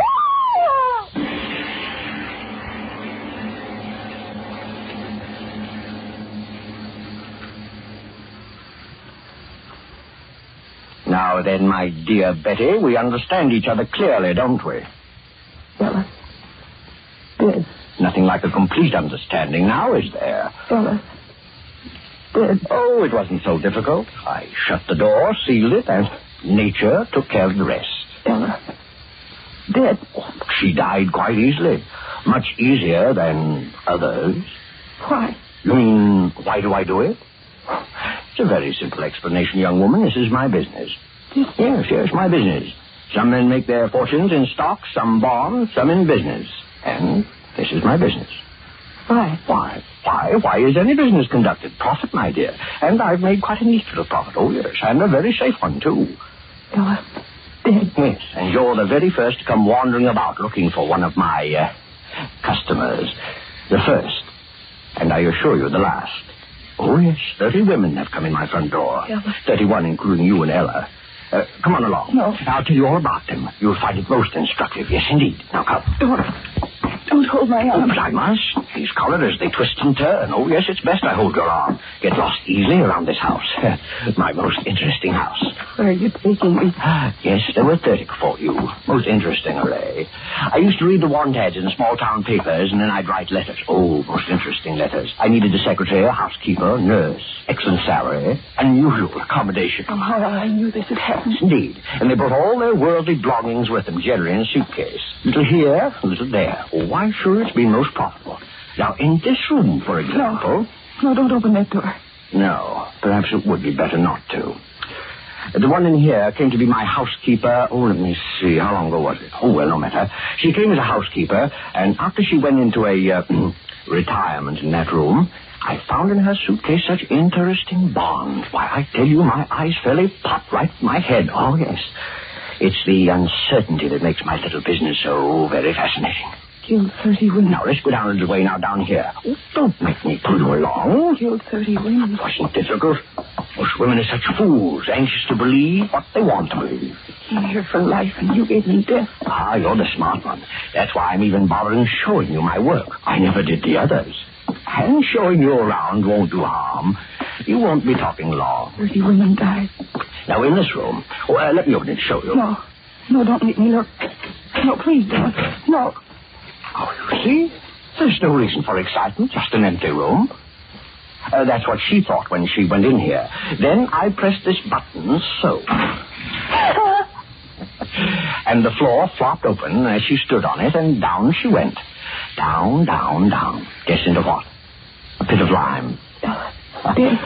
Oh, yes, I tried out so many different ways of killing them. You wonder why they'll never find me out? Well, I'll tell you why. Because I'm much too smart for all of them. Oh, not perfect crimes. No, nothing infantile, but just cleverness in choosing the women I do my business with, and an equal cleverness in doing away with them. Oh, yes, indeed. Now then, what was I telling you? Oh, yes. Why, they'll never get me. Ella, seeing you, it's done things in my head. No corpus delicti. And if there is one, no evidence of violence. Ah, there, that's the secret. Were you very frightened, sister? Pearl of quicklime, there's no corpus delicti. To that I can tell you.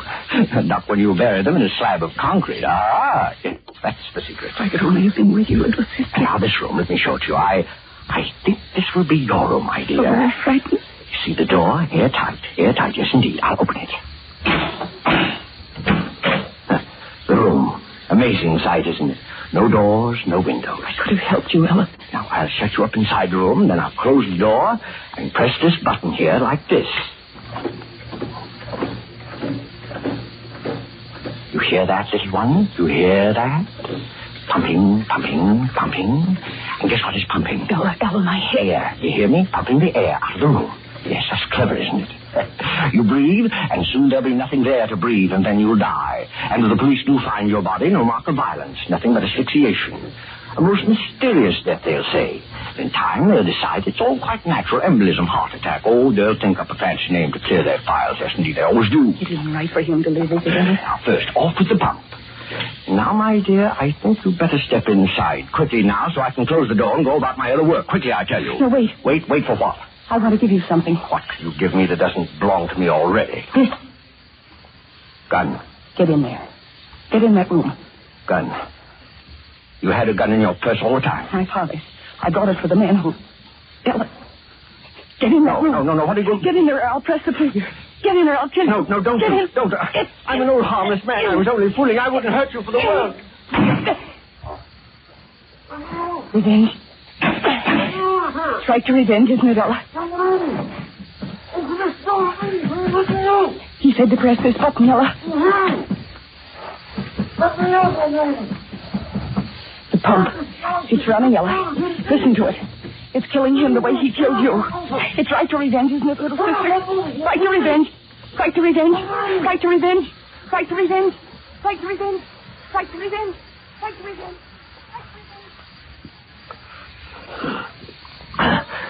The air. It's going out. The air. Shut Shut off that motor out there. You hear me? Shut off that motor. Pumping out the air. Pumping it out. The pipe. Air going out. I can't reach the pipe. Shut it off, you devil out there. Shut it off. It'll kill me. Kill me. It's getting thinner already. Shut it off. I'll give you anything you want. Shut off that pump. I can't die. I won't die. I'll tear the walls down. Let me out of here. Air. Man's got to have air. Let me out. Let me out. Well, my ears. Can't hear. Drums breaking. Blood in my mouth. My eyes. No air. Bleeding. Air. Give me air. Breath of air. Air.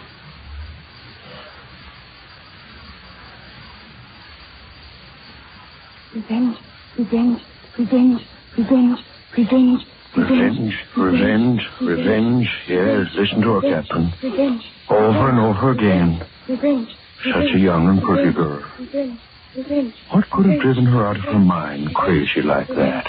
revenge, revenge, What, I ask you? revenge, revenge.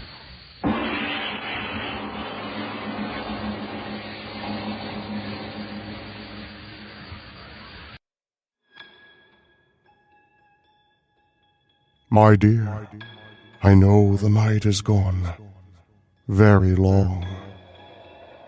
But how about we stick around for just one more taste of joy and fear rolled together. And then we'll go our separate ways for now. I try not to ask much of you, so please forgive my greediness. It's just when you live, if you want to call it that, the way I do, if you spend your time the way I do, it begins to leave a mark. It begins to paint a picture. The phantom picture.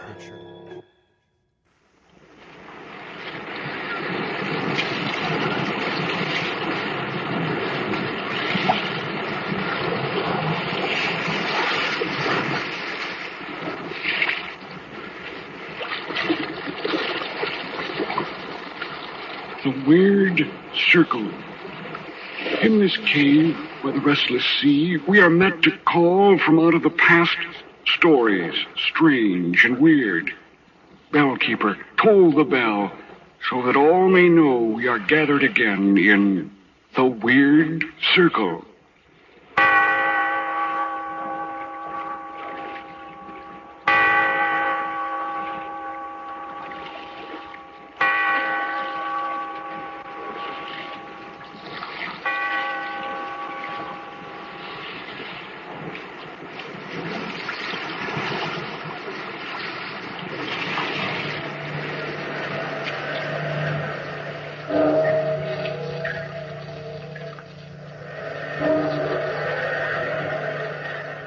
Out of the past, phantoms of a world gone by, speak again the immortal tale, the phantom picture.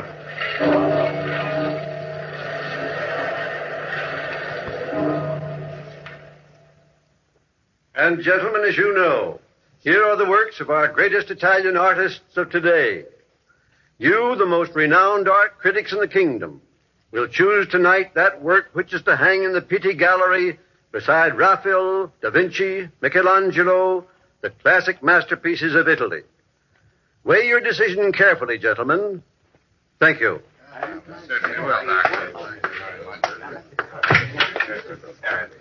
Hello, you wanted to see me? Yes, Dr. Gano. Please close the door. Yes, but what... Hurry, please. See, here, stop pushing.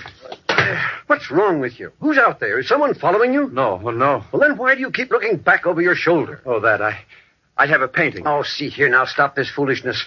If you're hungry, go to the kitchen. And if it's money you want, here's a sum to buy you lodging. I must get back to my guests. No, wait, please. I haven't time. The whole kingdom awaits the decision of those critics in there. The choice of the painting which will hang in the gallery beside the masters is being made by them. Paintings. Masters. They call that art? They don't know what real art is. Here, look at... Oh, really now? This is no amateur competition. Amateur.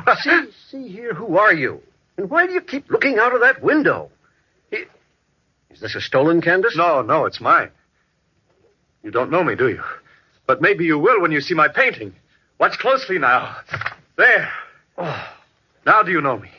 Take a good look. What is it? Study it. Can it be it? Why, it is a face, a human face. Yes. It's ghastly. Drop the cloth. See, you can't take your eyes off it. Now do you recognize me? No. Look again. Study the painting carefully. Such a subject. It's vulgar. This is a painting worthy to hang in the gallery.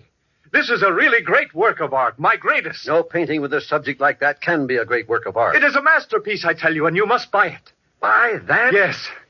Why, you're positively mad. Why, I can't buy that. It's too frightful. You must. I need the money, Dr. Gano, now, tonight. You're the only one can help me. But No, wait.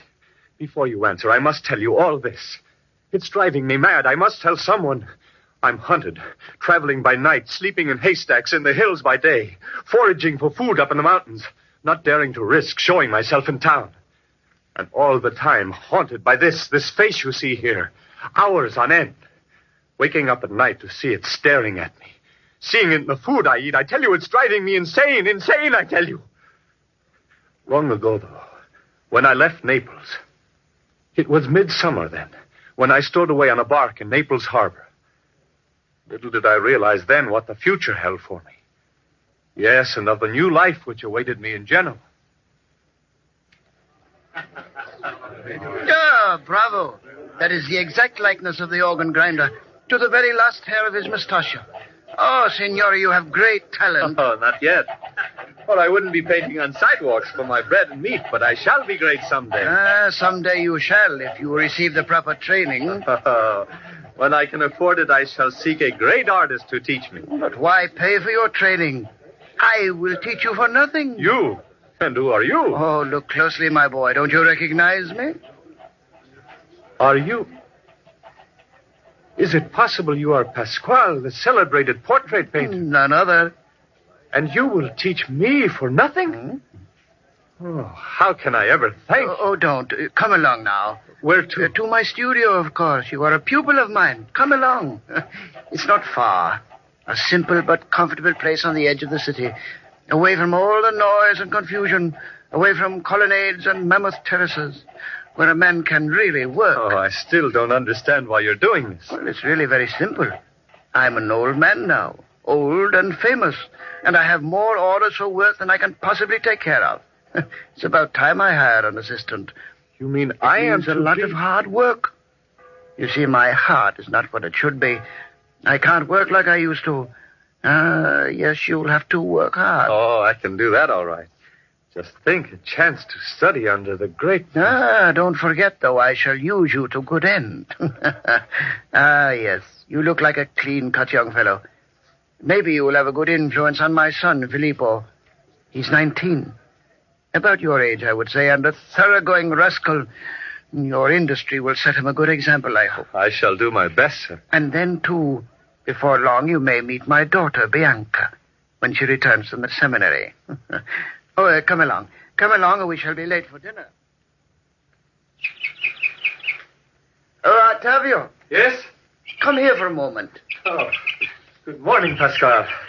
Oh, you're looking better this morning. Oh, and I feel better after that last attack. What did the doctor say? I must take it easy, that's all. Heart won't stand excitement. Oh, how is that portrait for the DeProst family coming? Oh, it's almost finished.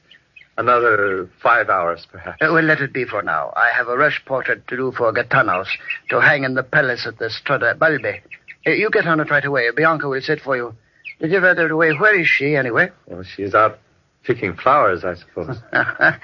That's all she seems to do since she came back from the seminary. That and read books. Oh, she has the soul of a poet. Besides, the walks in the fresh air are good for her. Oh, so you like her, don't you? Well, sir, you'll have to admit she is very beautiful. Oh, I am willing to say she is. After all, I am her father. But it's good to have other people agree with me. especially young, handsome men. Oh, yes, she is a good girl. I'm proud to be her father. I wish I could say the same about Filippo. Oh, Pasquale, you mustn't say that. But it is the truth. He came home drunk again last night. Lost some more money at gambling. There just doesn't seem to be anything we can do with him, does there? Oh, I'm sorry, sir. Oh, there, it's all right. You've tried your best. You run along now and find Bianca. And be sure to keep your mind on the painting. Yes, but you are already famous, Pasquale. Must you accept another commission? Oh, one does not do murals in the Vatican every day, Ottavio, nor have pictures hung in St. Peter's. And besides, we are in sad financial straits at the moment. Oh, Pasquale, why didn't you tell me? What? No, it's Filippo. Came home drunk again last night. And another spree. This time he sold all the paintings in the studio. All of them? Yes, debts. He'll have us all beggars with his high life. Well, Pasquale, I have never told you, but I have been sending some of my work out to Florence under an assumed name, of course. I took the name of Katya. Well, I have a little something saved, and you know how I feel toward Bianca. If you would... Oh, no, I would not think of it. I'll put a stop to this once for all, even if I must have my own son jailed. And you're sure you want me to make the trip? Oh, yes, indeed. You should complete the plans and estimates and be back from Rome within 2 weeks. And then when it's all settled, we'll tell Bianca. So what about Filippo? Don't you think... No. You get started. I can handle him myself. Yeah, there he is coming up the walk now. Oh, I wish my health permitted me to go with you. But remember, the painting for St. Peter's should be similar to my Madonna, which hangs in the Church of the Annunziata here in Genoa. I won't forget. Say goodbye to Bianca for me. Yes, I shall. Goodbye to you. Now, a safe journey and hurry back. I tell you, Filippo, this is the last straw. If you don't get the money back for those paintings, I shall turn you over to the police. You wouldn't dare. Oh, yes, I would, and I'm going to. No, you won't. That would cause a scandal, and you're too famous to want that. You have been using my good name all your life to run up debts, leading a wild life. Haven't you any sense of dignity? Why don't you earn your own way? You're a healthy young man. You're an old fool to think I would do that. Filippo, I'm still your father. You're still an old fool. I don't mind the life I lead so long as I don't have to work for a living. My own son. I could kill you with my own bare hands for talking like that. Father, stand back. What are you going to do? My own Get back. son. Get back. Let me go. Let me go, I tell you. Let me go. Try to attack me, will you? That ought to show you. Father, get up. Father.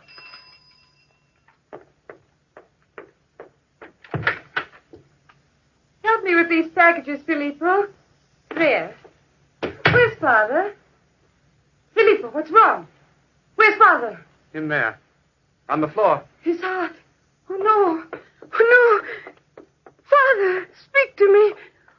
Oh, what happened? I heard Octavio quarreling with him. I hurried in and found Father lying there on the floor. Octavio. Oh, no. How could he? No, he couldn't do that to me. Not to my father, no.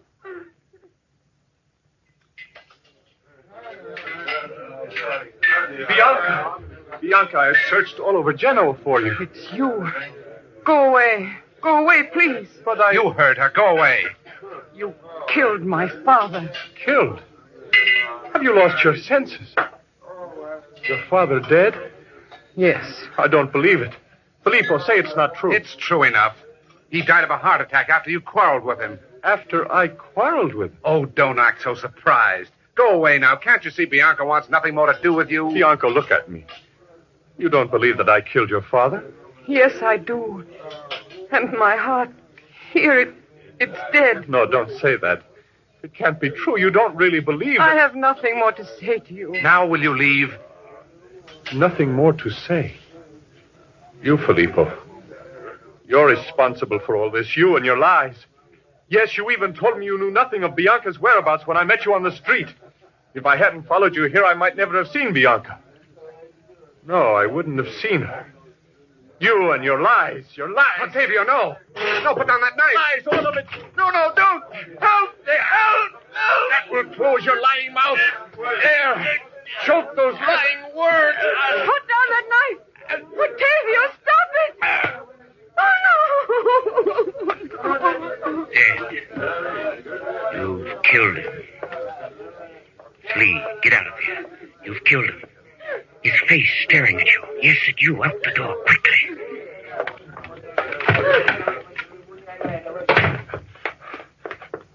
Now, down the back street. Run. Keep running. The police, they'll be here soon. Down this alley. Now safe for a while. But his face, those eyes following you. Get away from them. Get away. Get away.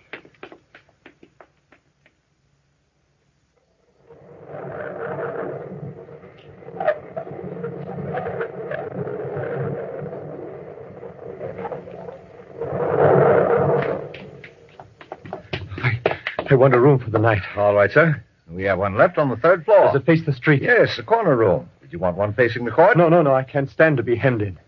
Are there any fire exits going past the windows? No, I'm sorry. Never mind. So much the better. Someone else in your party? No. Show me the room, please. You keep looking over your shoulder. I thought... The room, man. I want to sleep. Yes, sir. Right this way, please.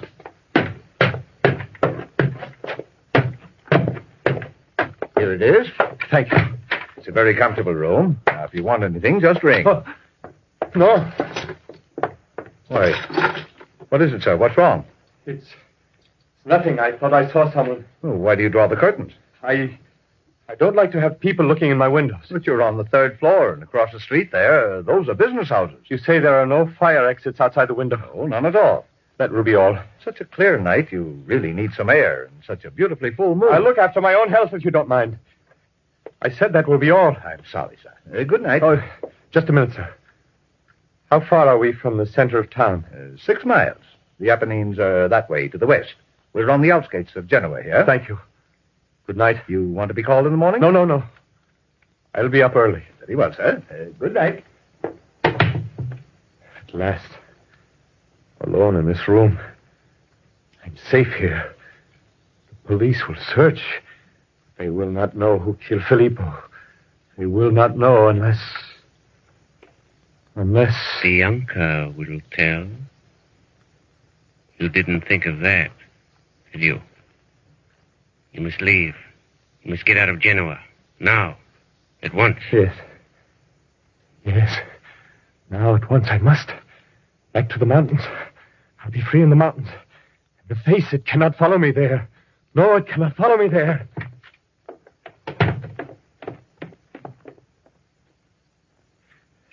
6 days. 6 days in this wilderness. Water. A brook. My tongue. It's parched. Now I can drink. Now at last I can take a drink. Thank goodness for this brook.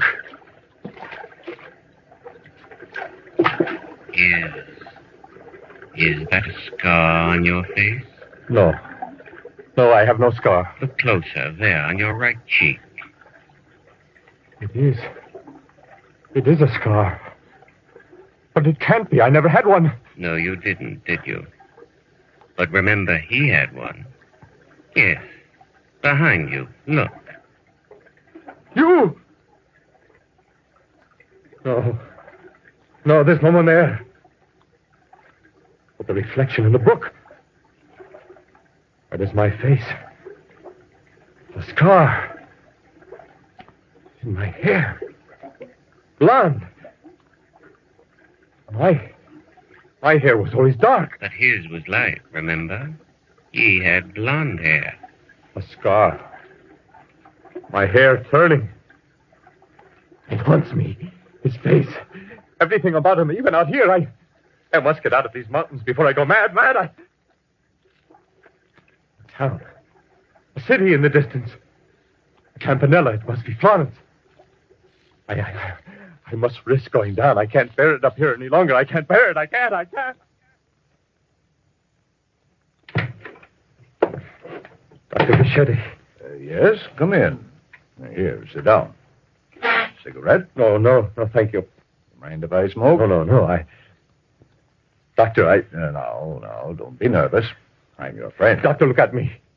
Yes, I am. At my face, look close. Well? What do you see? Refinement.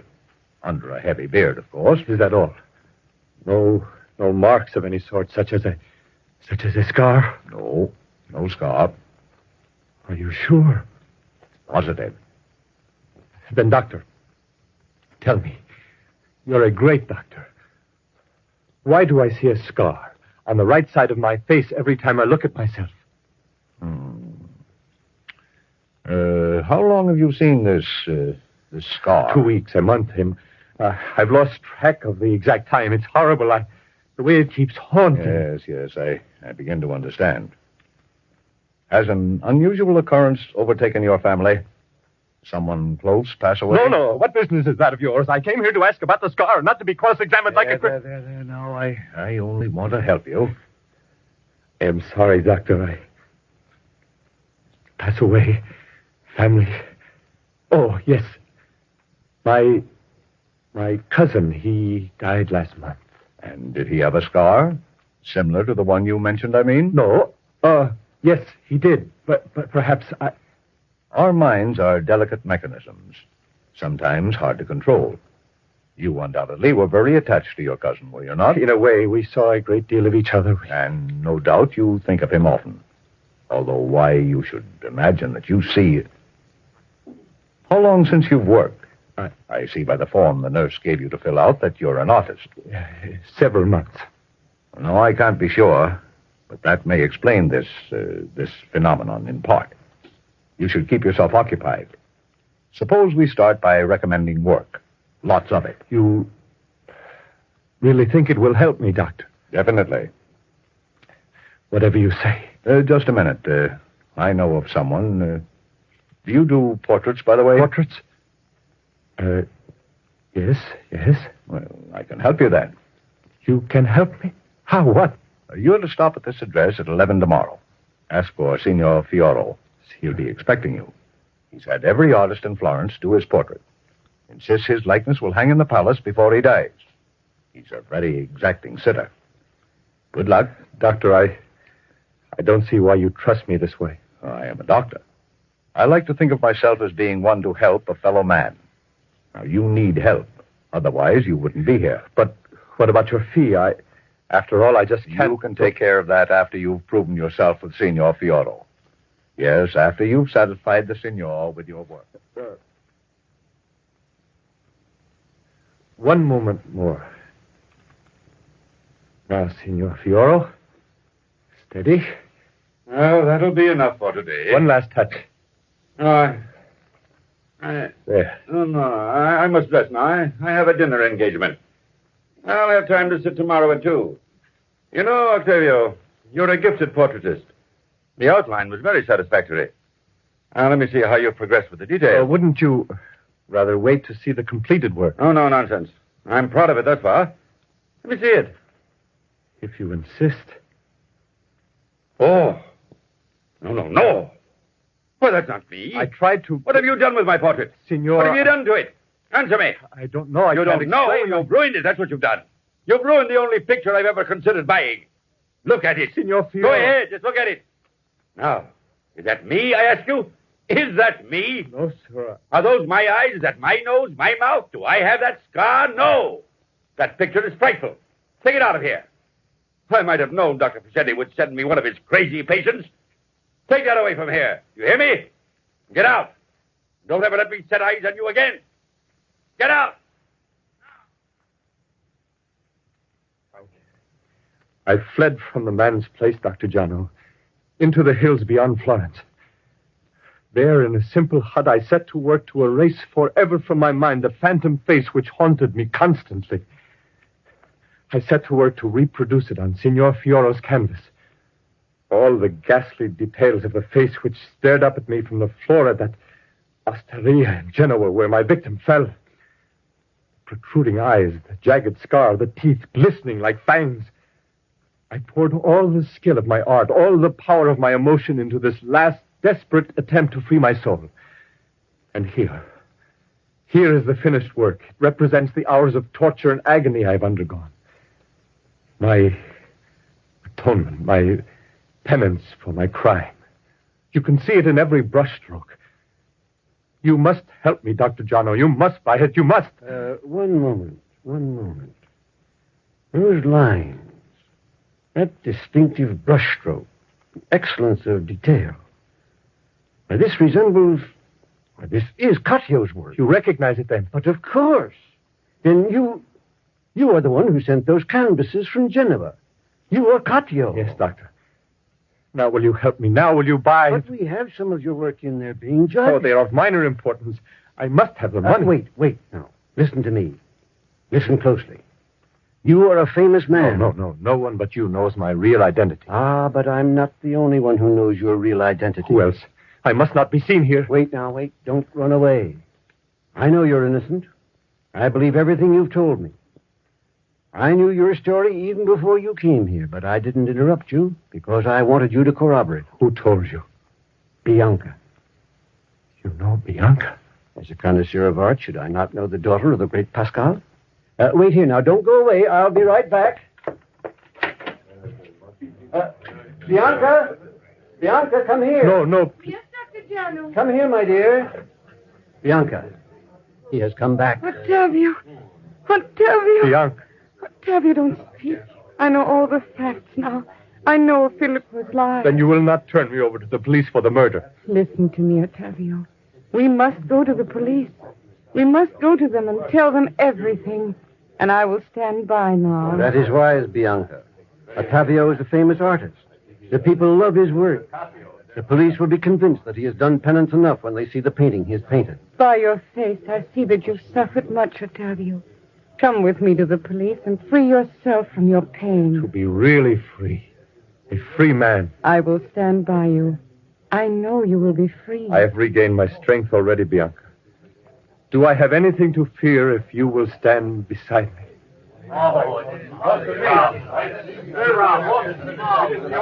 Listen, don't you hear them? They've chosen your painting. Come, Octavio. Walk with me into the gallery and accept their acclaim.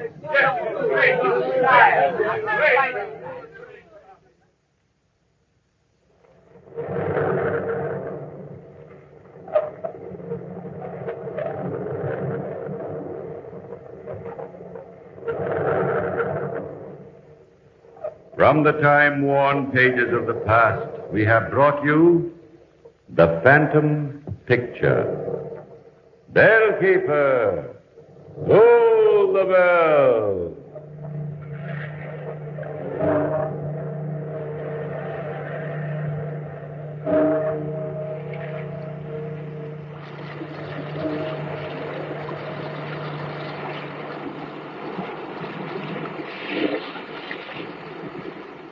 From the time-worn pages of the past, we have heard another immortal tale in The Weird Circle.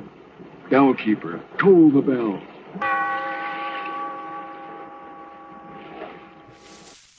Well, my dear, it's very, very late, and I'm very grateful you would spend so much time with me.